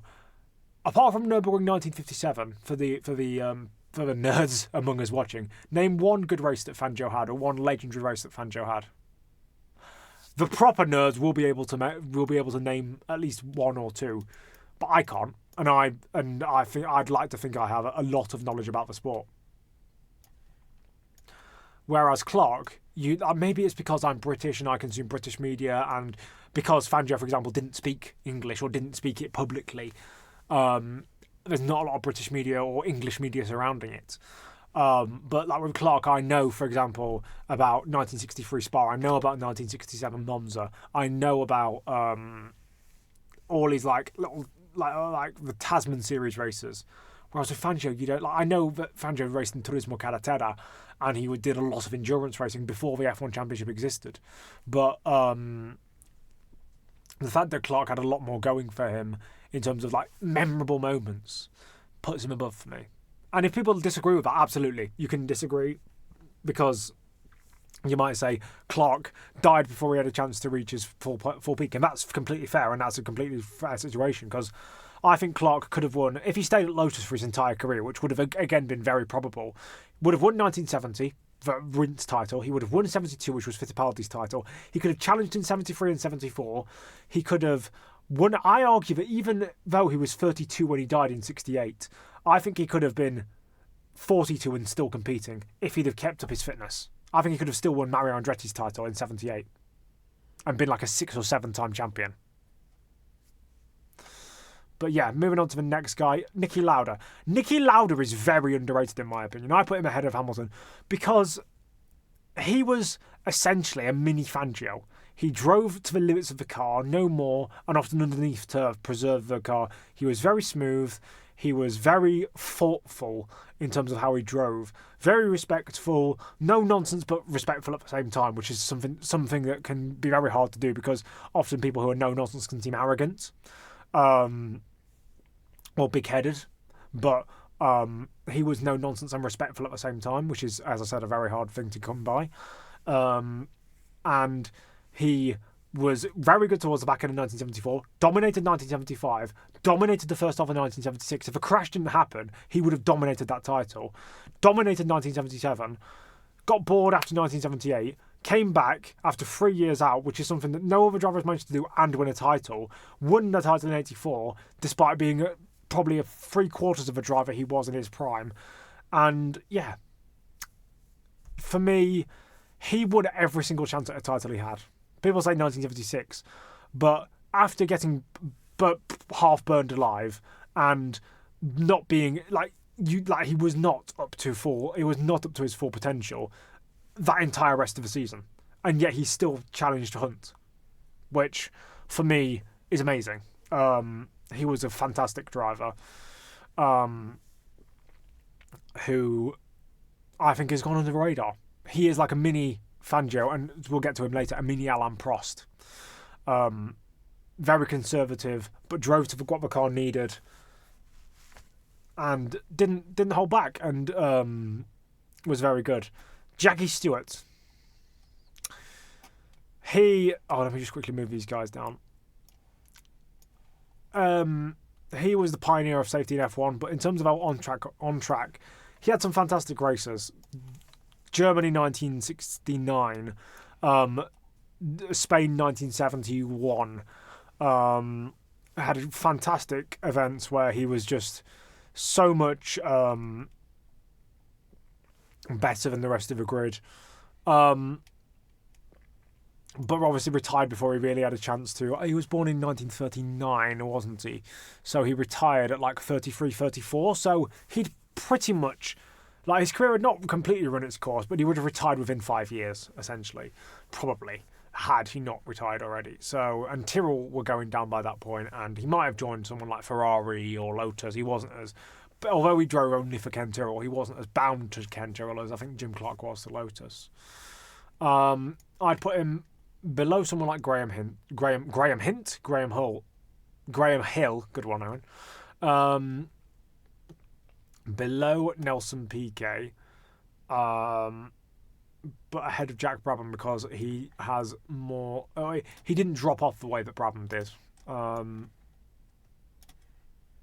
There we go.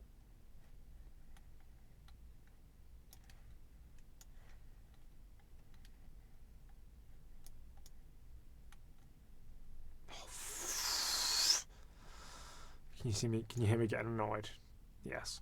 De Angelis, Elio De Angelis. I did a video on him because he's another really underrated driver. How many drivers have I said are underrated? The entire list is underrated. They're all just really underrated. But no. 2 race wins, but that doesn't tell the full story of his career. Drove for Ensign, I think it was, in 78. But pretty much after that, I'm not sure if it was in 79 or I think it was 1980, his first season with Lotus. Got his first win at Austria in 82. Beat Keke Rosberg by, what was it, like a fraction of a second. I think his other win was at Brazil in 84, or was it South Africa? It might have been. Or he got pole positions at least there. But he was better than Nigel Mansell during that time there, although, yes, Peter War was biased against Mansell. He stacks up well against Senna in 85, even though, again, what happened to Mansell happened to De Angelis when Senna came in, and it was Senna who was prioritised. And yet he didn't stack up too badly against him, and then he died, obviously, in testing for Brabham in 86. Definitely a championship potential driver. I'd argue better than Barrichello, better than Hunt, better than Jones, but that's where I'd stop. I think potential, when you get to like Andretti and Reutemann and people like that, I think potential doesn't outweigh pure results.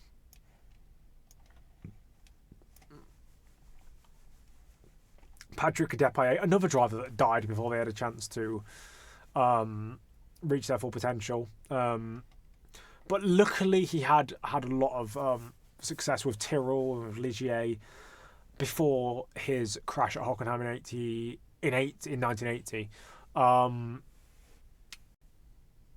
He was Jody Scheckter's teammate at Tyrrell. He stacked up well against him, actually. He didn't get the win that Scheckter got, I don't think. Not in the six-wheeler, but he did in the 1977 car. And I think he won at Monaco one year. I think it might have been 1977 or 78, or at least got a pole position there or something. So I'd argue better than Pache, better than Norris, better than Sever, better than Lacey, better than Bandini, better than Bottas, better than Sainz, better than Russell. I'd put him like here. One thing I will say is I need to put Sever above Lacey, and maybe above Bandini. There we go.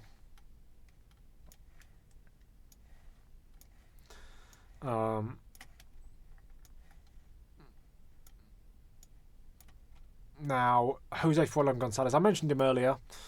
I can't remember why I mentioned him earlier, but I did mention him earlier at some point. Ferrari's first winner, won the 1951 British Grand Prix.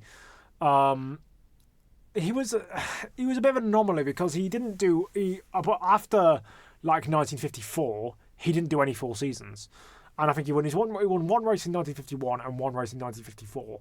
And he came second in the 1954 standings as well on like 25 and 1/7 point because of the British Grand Prix that year having 7 different drivers with the fastest lap, and it got shared between them, so they all got a 7 for the point each. But yeah, very good driver. He was, for a small period before he died in 2013, he was the oldest still living either race winner or just oldest living F1 driver. But obviously then he died. He was one of Fangio's friends. I think after Onofre Marimon died at the Nürburgring in 54 or 53, I think Fangio had to comfort him quite a lot because I think he was quite an emotional character. He was nicknamed the Pampas Bull because he was fat. There's no really way to talk about that. There's no really way to say that apart from just saying it. Or El Cabezon, or El Cabe. See, in Spanish they pronounce their Z's as S's, or in Argentinian Spanish they pronounce their Z's as S's. In Spanish they pronounce this. So Cabezon or Cabezon. He was named that because that means fathead. He was also named, what was he nicknamed? Pepe was his other name. Famously, he was named after the Real Madrid defender. But now, let me just see where we are. So he's better than these lot. I mean, he was championship potential. But I wouldn't go better. Would I go better than Norris? Yeah, because he's bottled in the championship. What am I talking about? Bandini, better than Bandini, better than Sever. Why is Ginther below Bottas? What have I done there? That's disgusting. Sorry, everyone. Why is Ginther below those two as well? Fuck off, Russell. Sorry, language again. I'd go there.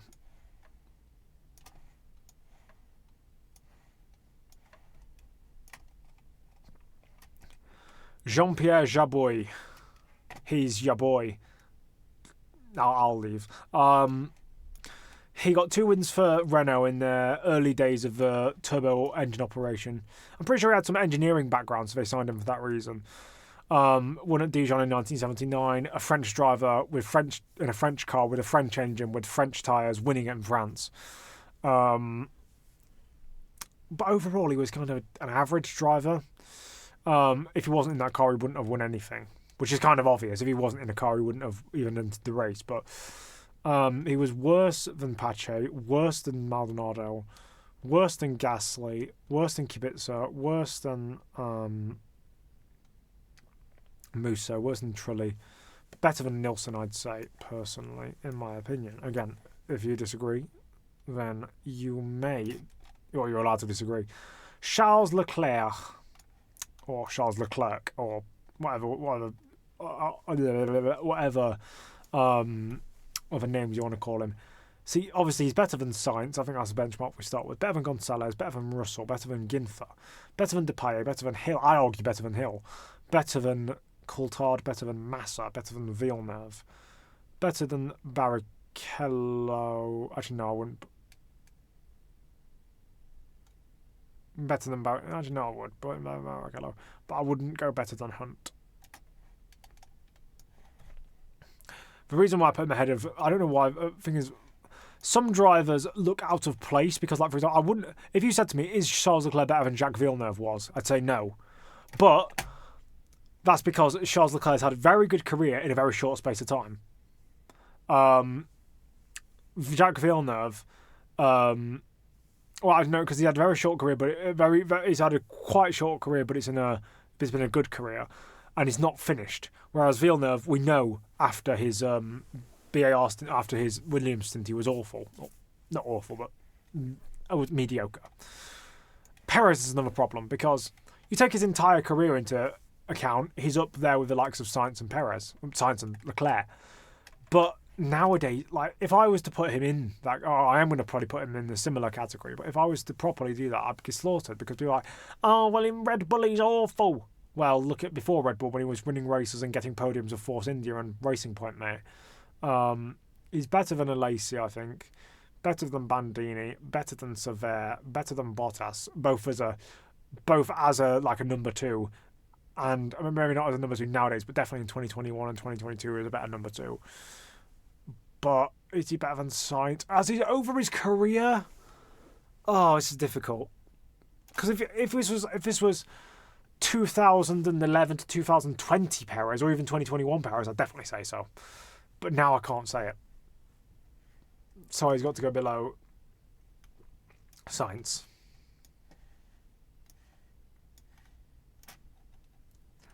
Peter Revson, another driver gone too soon, died before he could really fully develop. I don't think he'd have been a champion. He could have finished like top 3 or top 4 in like a McLaren or a Ferrari potentially even. But I think he wouldn't have ever become a champion. I think he has 3 race wins, maybe 2. I know he won at Canada one year. I think it was 70. No, not 73. That was Ronnie Peterson winning that race because it was the one that where the first ever safety car was deployed. But he wouldn't. It might have been like the US Grand Prix one year. No, it wasn't because Andretti's the only person to win a US Grand Prix as an American.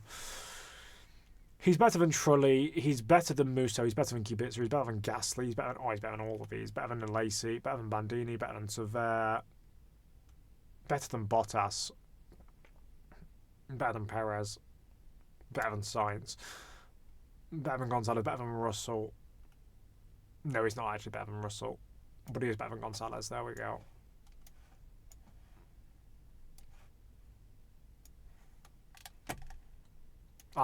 With 2 hours, Jesus Christ, and we've still got, oh my God, we've still got pretty much the entire, we've got probably about halfway through.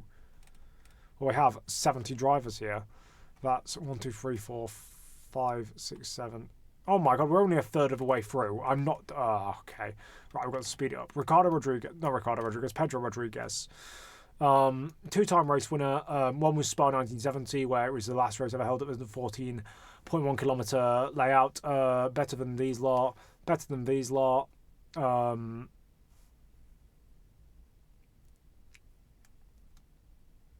Actually, no. I'll put him there. Sifer, Joe Sifer.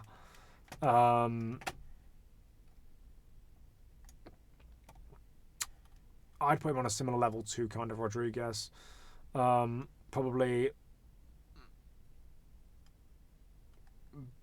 ironically better than Musso, but worse than Rodriguez.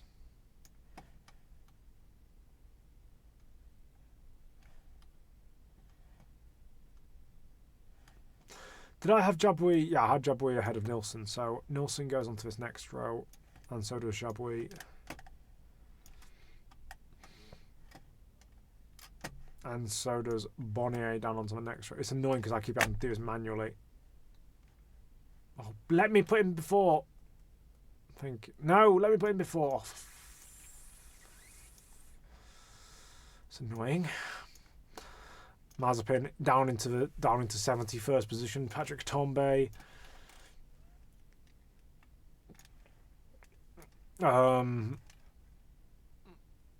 Better than Trulli, better than these lot.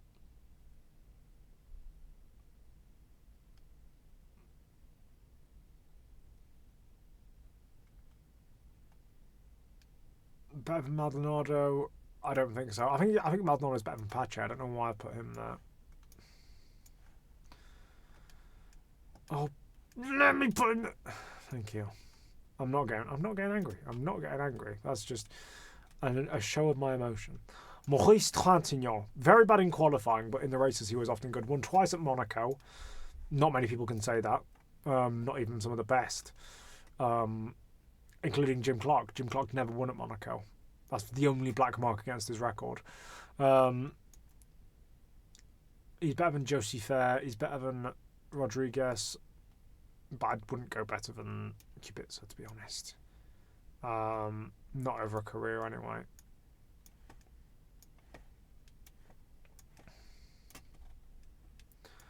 Von Trips.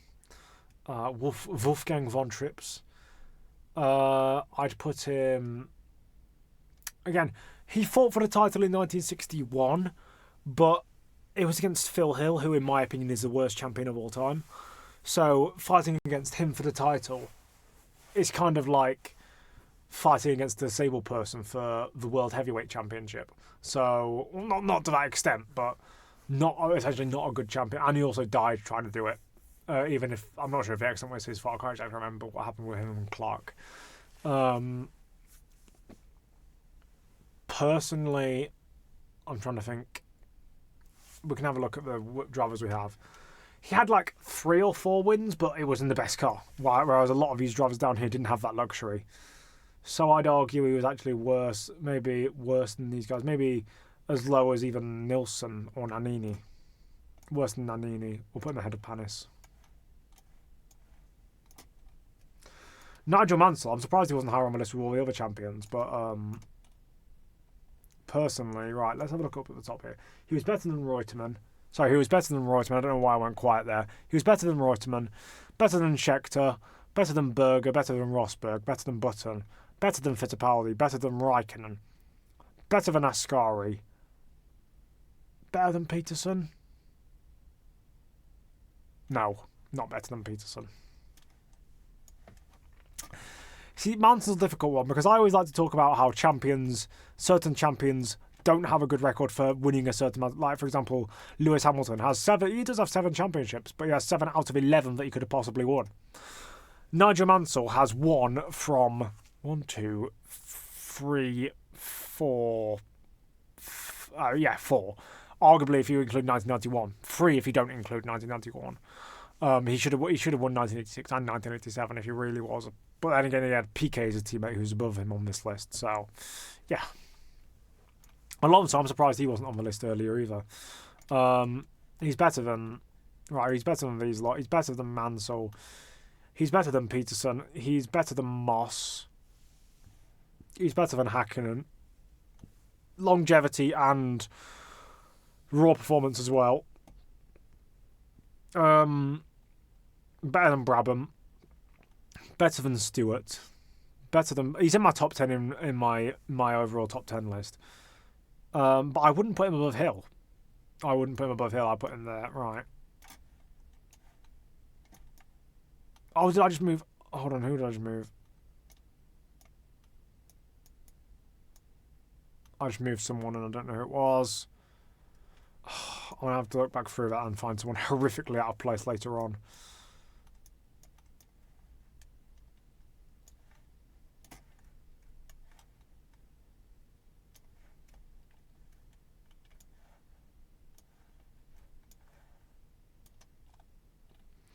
Thierry Boutsen. Now, this guy is very boring. 3 race wins in the late 1980s with late 1980s and early 90s with Williams. It was the era where Mansell was 2 years where Mansell wasn't there because he'd gone to Ferrari and they needed a driver. I think he'd had some good years at Benetton, so they hired him. But he wasn't that bad. I mean, I put him ahead of the likes of Nannini, Jabouille, Rodriguez, Sifer. But about there is where I'd stop. I also just realised Kubica did challenge for a championship, so I can put him a bit higher. Maybe about where Pache is.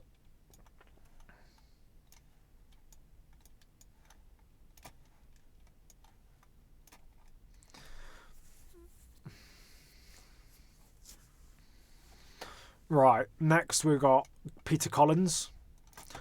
A good race winner, potential championship driver if he didn't die at the Nürburgring in 1958. Common theme with drivers from the early eras of Formula One. Had that famous rival with Luigi Musso when he was Mike Hawthorne's teammate, because those two had a thing against Musso. Essentially, I think it was just he was Italian and they were British. I think he was better than the likes of Trintignant. I think he was better than Boutsen. I think he was better than Gasly. I think he was better than Tombe. I think he was better than Pache. But I don't think he was better than... I wasn't going to switch Tombe and Pache because I don't think those two belong in the same... I don't think those two belong switched. Oh no, Boutsen was on the end here. No, I would put Boutsen there. What am I doing? Boutsen ahead of Gasly, definitely. Would I put it? I'll put it ahead of Pache as well on these terms of F1 career. And maybe Tombe. Yep, I'm going to do that. Why is Gasly so high up? Hold on. Why is he so high up? I want to put him like down here. Maybe around where Trulli is.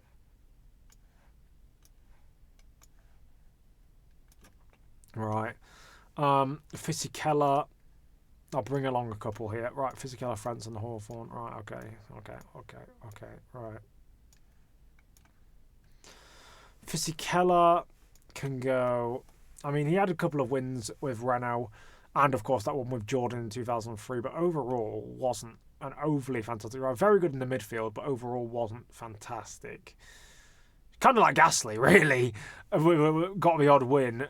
Definitely the Jordan win was more fluky than the AlphaTauri one, but I think he was better than Trulli overall because he was more well-rounded, but I think he's better than Gasly, but I wouldn't put him ahead of Seafair. Frentzen, another driver who was really good in midfield teams, but not so much in top ones. Where's Fisichella gone? He is there. He's better than Fisichella, I'd say, but he's not as good as Seafair. Where was Nannini? Yeah, he was near Nilsson.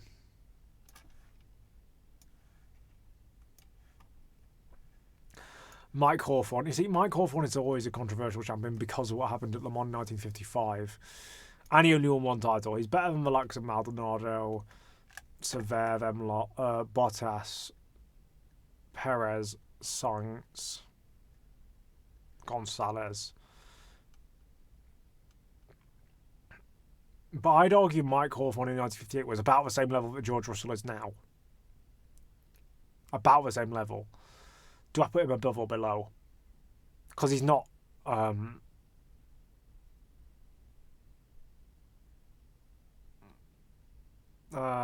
going to put him...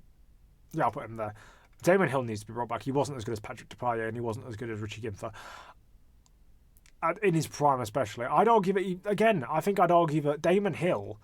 George Russell now is at a similar level to what Damon Hill was in 1996 in terms of performance. Fuck it. Doing that. Again. Sorry for the language again.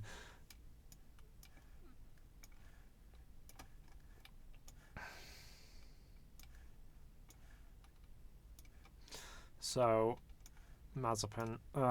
Herbert, Hill and Pironi. Fun. A bag of fun, Johnny Herbert is. And by fun, I mean no fun at all.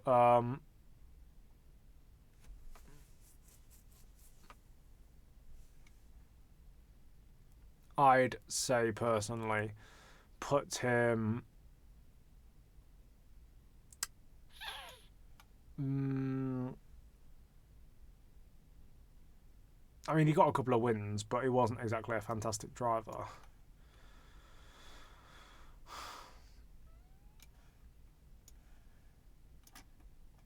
Phil Hill, again, the worst champion, so he has to be below these guys. Hawthorne's currently the worst one. I think he was actually worse than Revson, worse than Gonzalez. But I wouldn't put him worse than Sainz.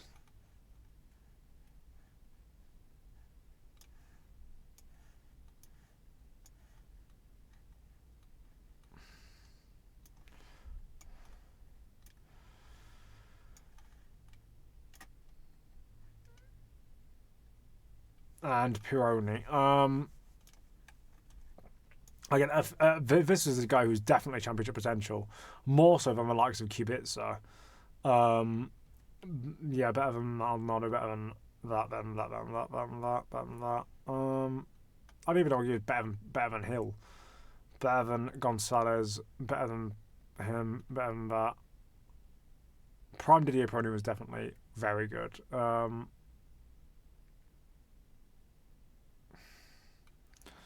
I'll put him around with what Leclerc is now. I'd also need to bring David Coulthard down because he had so many bad seasons. Jesus Christ, I don't know why he's that far high up.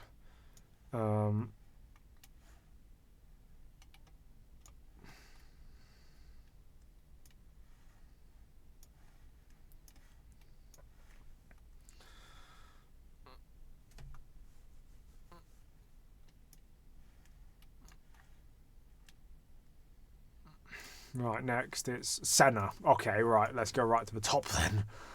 Not right to the top, but right up near the top. I think on my all-time list I have him here just ahead of Hamilton because he has, like, if you look at his records, he's got loads of pole positions, 3 championships from a potential 4 or 5, but again, his titles were against Alain Prost's. Hamilton's were against Nico Rosberg and Felipe Massa and Jensen Button and people like that. And Sebastian Vettel didn't really put a full title fight in any of his 2 years with Ferrari, so those don't count. Talking about full season like offences. I mean, he had Fernando Alonso in 07. I mean, Vettel in the early 2010s, yeah, definitely, but that's why Lewis isn't as good as people say he is. Like when everything's perfect, he wins, but when not everything's perfect, he doesn't win. Not championships anyway. Dan Gurney, a very underrated driver actually. As I said, put him up here. Better than Pironi, better than Leclerc. I'd argue better than Hunt, Jones, De Angelis, Scheckter, even Reutemann, Berger, even Nico Rosberg. I wouldn't go as far as actually no, I would go as far as Jensen Button.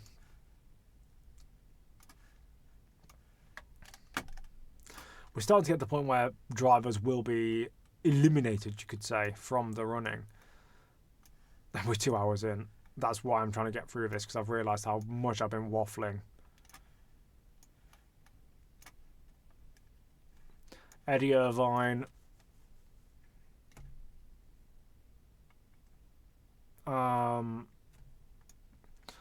I guess we can put him around about. He was worse than these lot, definitely. Worse than Boutsen. Worse than Tombe.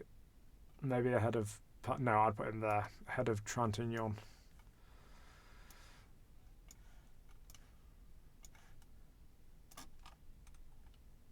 Bruce McLaren. Very good driver.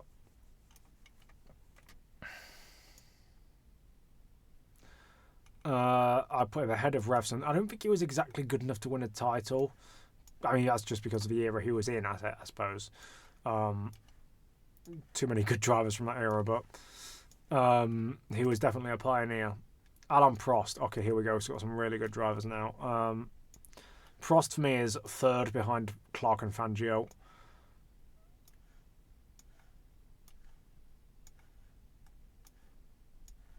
Yep, he's behind Clark and Fangio. People say, oh, why have you put him ahead of Senna? Because, yes, Senna was fast in qualifying, but, like, Prost won. I don't know, Senna won 2 out of the 3 years they were battling, but Like, as much as Prost might have cheated in '89, Senna cheated in 1990, which should have been it should have been a lifetime ban. Just like Prost should have had or been disqualified from the 1989 standing. Actually, no, the thing is, Prost didn't even need to do that at Suzuka, which is the weird thing. Like, Senna not only needed to win that Suzuka race, but he also needed to win at Adelaide and have Prost retire.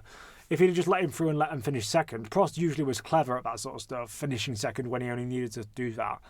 But he didn't. For some reason, he just decided to crash into him. Because he did, he turned in too early, which is very strange. I don't know why he did it. It was one of the moments with Prost where you go, why? Vettel, he's better than Leclerc, he's better than Button, he's better than these lot. He's better than Gurney, he's better than Fittipaldi, he's better than Ascari, better than Mansell, he's better than Peterson, better than Moss. But I wouldn't put him any higher than that because of his fall off late in his career.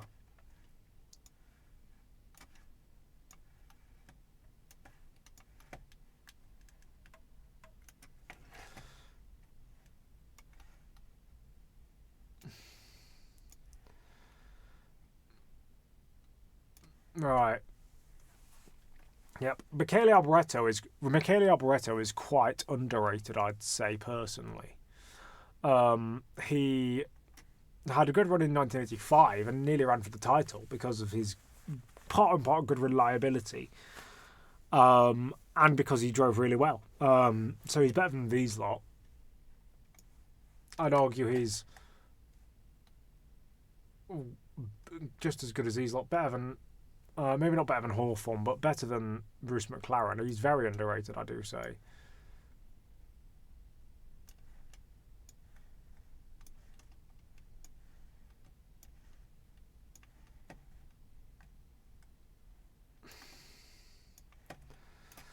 Now we're starting to see Mazepin and Co going down into here.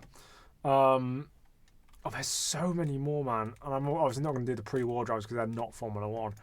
Giuseppe Farina, the first ever world champion. He's one of the worst champions, but not one of the worst, per se. I'd probably put him, because of longevity, I'd probably put him around there in terms of raw ability and longevity. It is annoying how I keep having to do this every single time now because I'm putting in, unless you put in a driver in like a 90, you have to do every single tier. Oh, let me put him instead of Trintignant. There we go. Oh, let me do this stupid thing.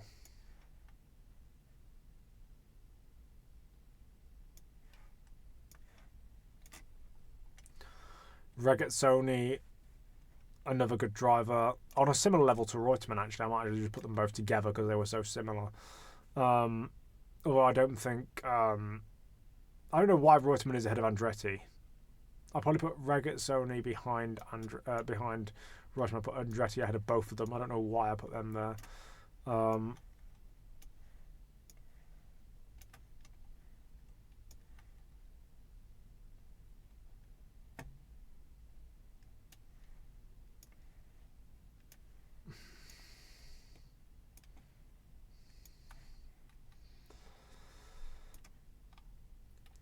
Keke Rosberg. I would put them all into one, but now all the tiers are full, I can't do that anymore. He's better than these lot. He's better than these lot. He's better than his own son. He's better than Jensen Button, I think. But I wouldn't put him... would I put above Dan Gurney?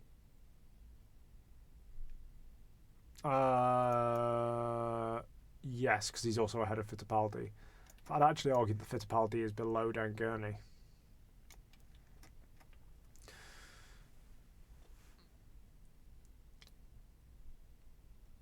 Yeah, I'm happy with that.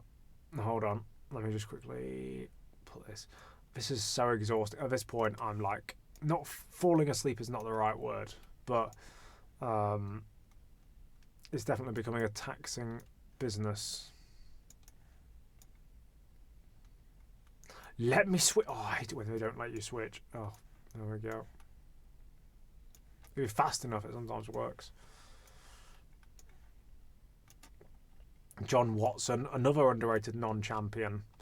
There's going to be loads of drivers that just don't get in. That will help it speed it up. John Watson can go. He not just fought for titles, but I think if you, for example, if you put prime John Watson in prime Damon Hill's shoes in 1996, he wins that title. Same against Coulthard, same against Russell. Depailler is better than Massa. Get that out of there. Watson, I'd argue he's better than these lot. He's better than these lot. Better than Pironi. No,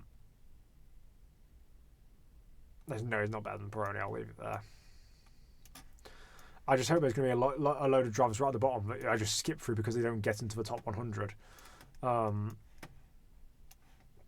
Because we are now getting to the point where, like, race winners, like, obviously we've got people like the stinkers right at the bottom, but people like Geffen is 91st. Tony Brooks, race winner, 6 times actually race winner, and I mean, it was there or thereabouts. No, he's not that high. Let me figure out. Better than Collins, better than Kubica, better than Maldonado, better than Norris, better than these lot, better than Sainz. I'd argue better than Phil Hill as well. Jose Froilán Gonzalez, yes, he's better than him. Better than Bruce McLaren, because this guy actually fought for titles as well. So better than Hawthorne. There we go. I think about there, that's probably fair.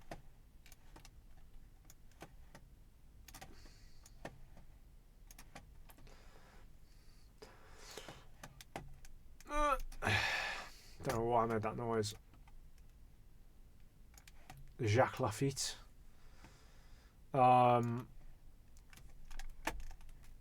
Here we go. So he is, again, I think he's like a 6-time race winner. So, around about here. He fought for the title in 81, kind of, and was decent throughout the early 80s, late 1970s. I guess I'll put him around there.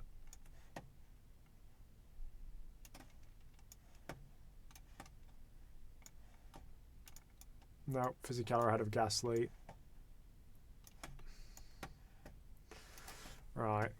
3 more to go, and then people will start getting eliminated. Riccardo Patrese, another kind of veteran who never really fought for a title, even in all his seasons with Williams. I'd put him below people like Kubica and Collins.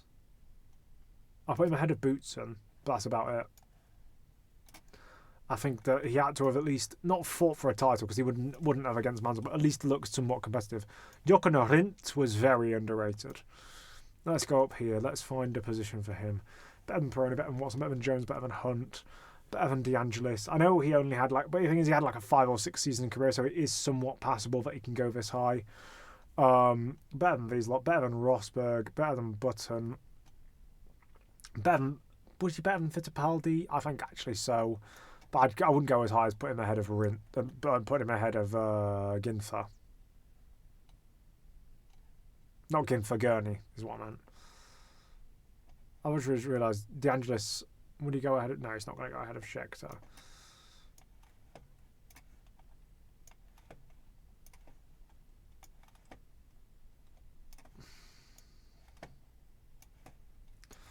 Two more and people will start being eliminated.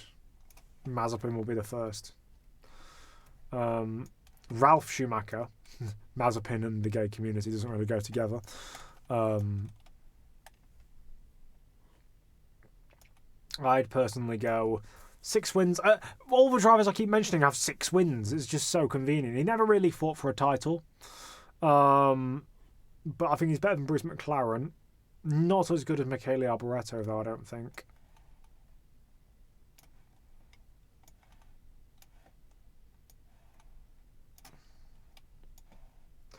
Right, this is the last one now. Mazepin's going to be dropped for John Surtees, or John Surtees, however you want to pronounce it. Again, he wasn't really that special a driver. Like, yes, he won. That's when he won loads of bike titles. He switched to car racing quite late on and had his good moments. But overall, wasn't really. I'd argue that he was worse than the likes of Villeneuve, and I wouldn't put him ahead of Patrick Depailler. I think if you put prime Patrick Depailler in his shoes, he wins titles, just like Surtees did, and does them more emphatically. Here we go. First driver to be eliminated, and I'm going to make sure that they just get put down the bottom here, or like right in the mist, so I just don't pick them again, or behind, or maybe just behind all the these drivers, like, because I've got like Albon and stuff I knew weren't going to get, because I tried like filtering them all out before I didn't realise it would take ages if I did it like that. Villeneuve, that's Gilles Villeneuve. Gilles Villeneuve is better than his son, so let's first find where Villeneuve. There we go. There, better than Barrichello, better than Farina, better than. I actually argue he wasn't better than Watson now. People, it's weird. People seem to have this weird aura around Gilles Villeneuve. They're like, oh my god, because he drove on three wheels at Zandvoort, he's really good, and because he drove with the front wing obstructing his vision, he was really good. The thing is, though, those are isolated instances. Even like the three wheels wasn't even that impressive because he shredded his wheel. He shredded his wheel rim, and he wasn't able to compete in the rest of the race. So well done for that show of immense courage. He's messed up his entire race because he wants to look good for the cameras. Well, I don't think that was his intention, but that's what it seemed like. And that like front wing obstructing his Zandvoort. Like people have done that before in GT racing, and like they only seen through the tiny little gap in their bonnet. It's not that hard, or it's not. It is hard, but it's not hard for a professional sportsman really. René Arnoux, king of pole positions, got 20 pole positions, mainly during his time at Renault in the early 1980s. But overall didn't have the minerals to become a champion. Not as good as McLaren, not as good as Revson. Better than Gonzalez though. I keep saying minerals, by the way. Didn't have the substance, didn't have the capacity to become a world champion. Capacity makes it seem like he's dumb, actually, but maybe not that. But right, Mick Schumacher's out. I might just put them right at the front and just ignore them. That'd be funny. Montoya's another driver people seem to have some weird aura about. People who were watching in the early 2000s, like, oh, we should have won a championship. Like, he had multiple chances. He had 2001. He had the fastest. He had like a chance. No, actually, no, not 2001. Sorry, that was his debut. 2003 is what I mean. He had 2003. He had 2005 when Räikkönen was fighting for the title. And if he wanted to, maybe he shouldn't have had a paddy after 2006 and retired midway through the season. That's all I'll say about that. But he was better than these lot. Still, better than these lot. Montoya, better than those lot. This is where it starts to get difficult. I think about there behind Watson ahead of Villeneuve, the original Gilles. I mean, just the original Villeneuve.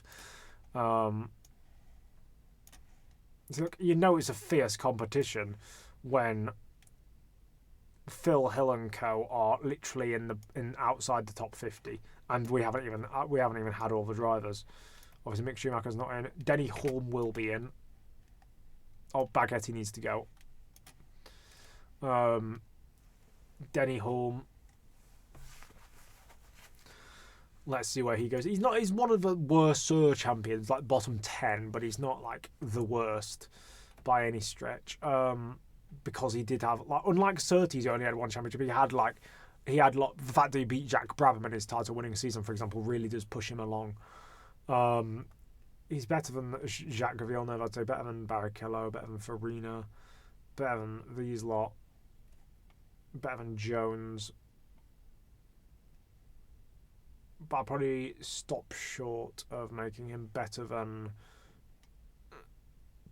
Andretti, is where I'd probably stop short of doing it.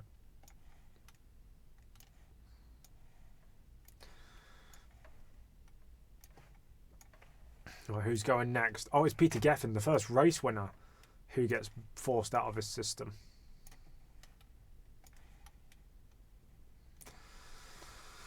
Next, it's Jackie Ickx. He wasn't a champion, but he was about as close as you got. I mean, he had 1970, where he should have realistically won it, which does put him down in my rankings. Probably puts him around where these lot are. Like, you put prime Jackie Ickx in Phil Hill's car and he wins. the 1961 championship if he was around in 1961, which he wasn't. Essentially, that's what I mean. Better than Arnoux. I don't think Arnoux was that high, to be honest. I think he was kind of a car merchant in that sense. Probably put him down here with the likes of Perez, actually. Let's just quickly... we'll fix that in a minute. Who were we doing? We were doing X. He's better than Revson. He's better than McLaren. He's better than Ralph. He's better than Alboreto. Better than Hill. Better than Coulthard. Better than Lafitte. Better than Brooks. Better than them. Better than them.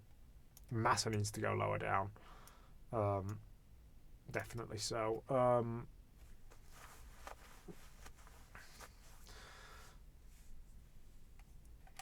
I'd probably put him ahead of Surtees just slightly. There we go. Right, Coulthard down to this tier, which actually does balance it all out.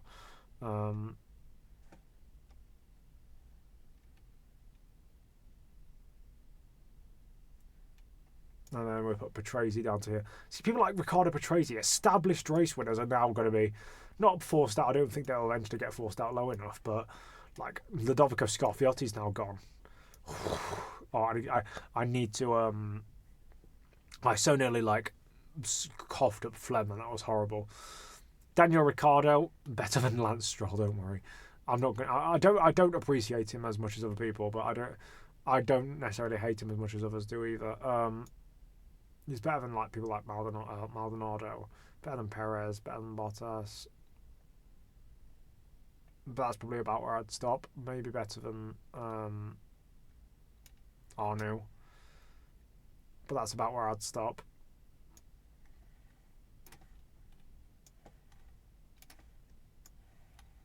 Stroll is not a top 100 driver. What a disappointment. Oh, I didn't realise Michael Schumacher hadn't been picked yet. Oh, sugar. Right, okay. He goes into 4th place. This is already my established top 10. So, yeah. Nelson Piquet unfortunately drops out of the top 10. But yeah, Schumacher for me, because he did not bottle titles, but he, like for example, 1998, he should have won realistically. 2006, he could have won. That puts him below people like Prost for me, who did pretty much take every single chance they got. I mean, Prost lost 1984, but he lost it to what's his face? He lost it to Lauda, who's another top 5 driver, whereas Schumacher lost it to Häkkinen, who, although again is a good driver, he's not the best. Mark Webber, another good driver. I think a good number 2 as well. Better than Bottas, better than Perez, better than Arnoux, better than Ricciardo, better than better than Sainz. But that's about where he wasn't better than like Phil Hill. As much as I want to bash Phil Hill, I don't want to because he's dead. But you know what I mean. Bash is in insults, not the other way. Christian Albers doesn't get in. Jaime Aldrisuari doesn't get in. Philippe Alliot doesn't get in, but Chris Amon does. Chris Amon, he was a championship contender despite not winning races, which is really confusing for some people, but he was good. Better than a lot of these, better than a lot of these, better than a lot of these. I'd argue he was better than champions despite not winning a race. Better than McLaren. I'd probably stop it around these lot.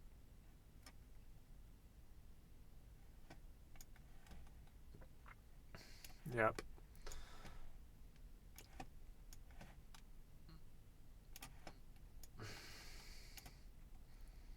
I don't care about Bob Anderson. I don't care about Richard Atwood. I don't care about... let me just get rid of Brambilla. I don't care about Luca Badoer, Mauro Baldi. None of these are good. John Berhard would probably just about squeeze in. He's better than Joe Bonnier. He's better than these lot. He is better than Nannini. He's better than Nilsson. It's probably when you get to these kind of guys. He's probably not as good as... Probably better than Fisichella, better than Frentzen, but I'd probably stop at Sifer. Down goes Joe Bonnier, outside of the top 100. Stefan Beloff. Oh, I've got to fit him in, surely. He's probably going to go around about where Jabouille is, because that's the point where lost potential doesn't outweigh just results. Bernard doesn't get in. He won't get in ahead of Mass. Bianchi doesn't. Blundell doesn't. Bonetto, I don't think does either. Brundle does, though. Brundle does. He can go like ahead of Gasly. Ahead of Fisichella, maybe. No, not ahead of Fisichella. Ahead of Gasly, though.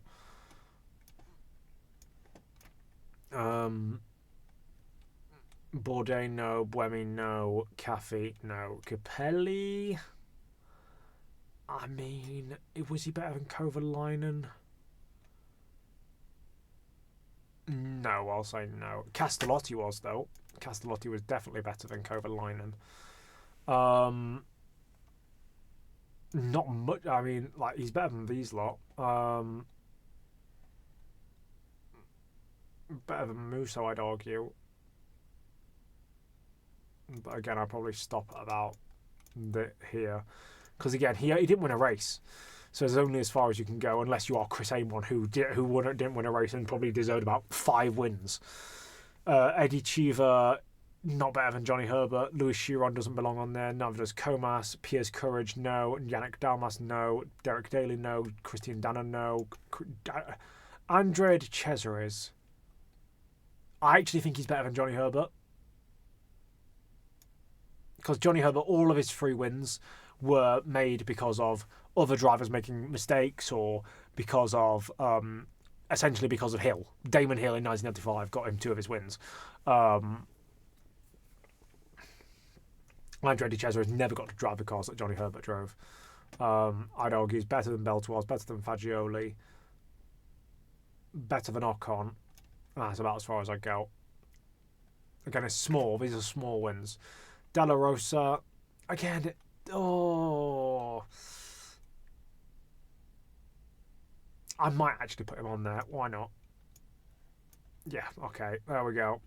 Diniz, no. Di Resta, no. Donoghue. Mark Donoghue. Again, Mark Donoghue, he's a good driver, but I don't know about anything about him in F1.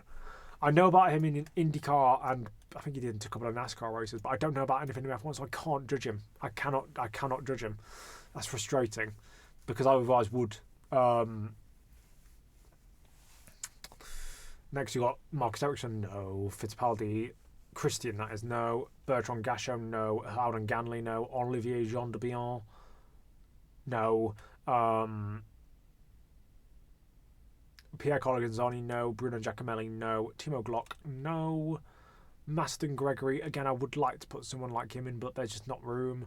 Romain Grosjean, I think, could go in, like, again, one of these small placings right at the bottom. He's better than De Cesaris, but he's not as good as Panis. He's probably going to get knocked out again. Griard, no. Gugelmin, no. Gutierrez, definitely not. Halewood, no. Hartley, no. Heidfeld, yes. Heidfeld does belong in here. He's better than Della Rosa. So Della Rosa got put in, now he's been taken out. Heidfeld can go about as high as...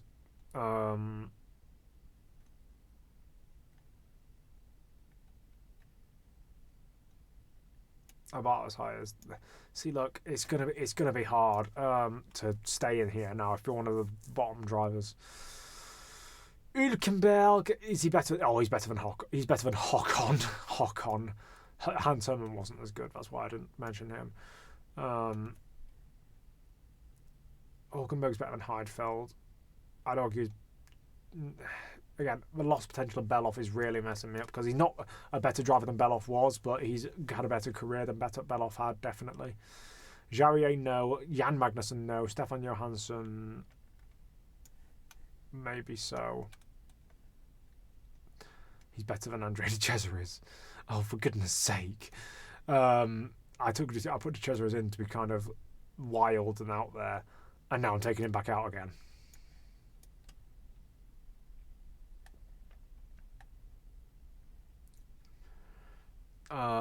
Julian Palmer, no. Coulthard, definitely not. Katayama, no. Client, no. Oh, who is it? Who is it? I'm trying to be better than Grosjean, no. Nakajima, no. Kobayashi. Oh, again, career. He doesn't have a career to do it. Kvyat does, though. I can knock out Grosjean for Kvyat. Kvyat is not better. He's better than Leto. He's not better than Stuart Lewis-Evans, though. Stuart Lewis-Evans is another underrated talent that people don't know a thing about, which is sad. He would have been the next Stirling Moss. Yeah, that's why I'm going to put him about there. So he's pretty much safe. He won't get knocked out, I don't think.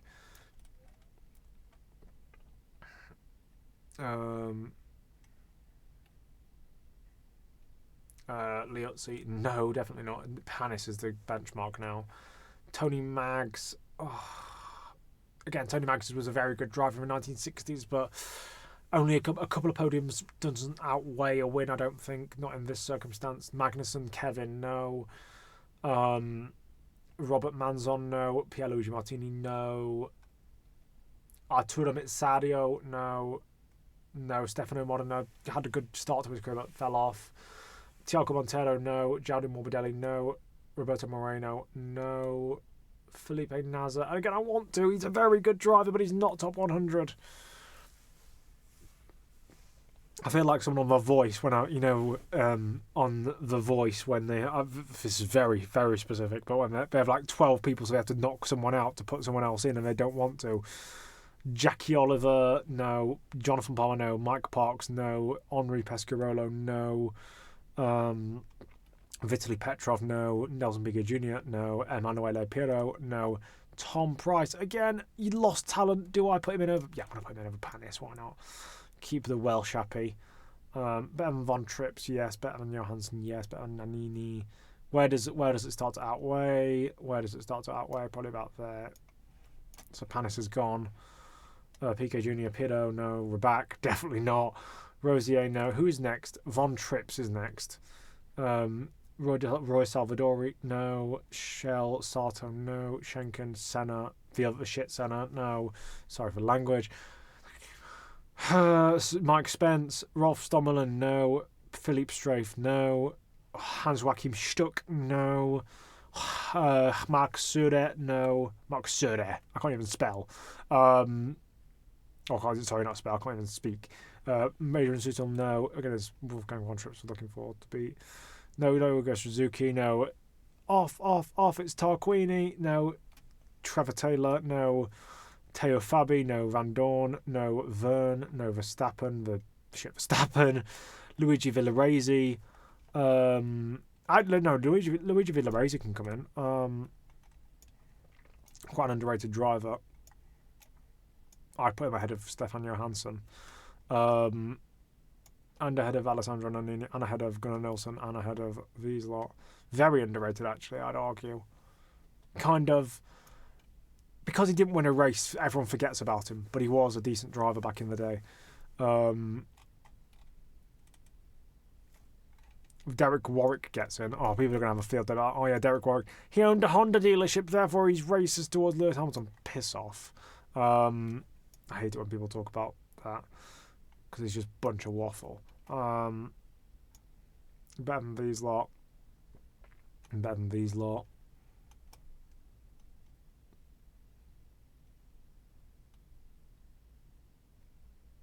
See, again, he didn't get race wins, but he's better than these guys who did get race wins. Oh, no, I need to maybe go about there. Verline, no. Wendlinger, no. Winkelhock, no. Vissel, no. Verts, no. They're all V sounds. The sounds. Alright, let me just quickly put this back. My benchmark is Alessandro Nannini. Verts might have got there, and then it's into the pre-war drivers, so I think I'm safe now.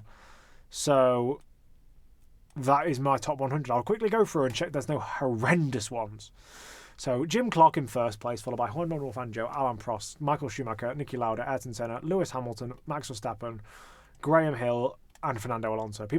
Some people are going to be unhappy how close Verstappen is to Hamilton, but it's just a bit of a golfing class, really, because Graham Hill, I don't think, deserves to be in that place over Verstappen, not in F1 terms.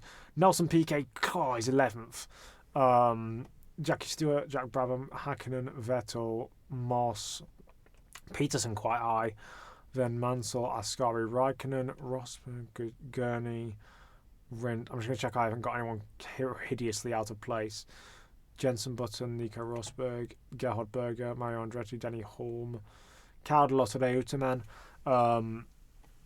Clay Regazzoni, Jody Scheckter,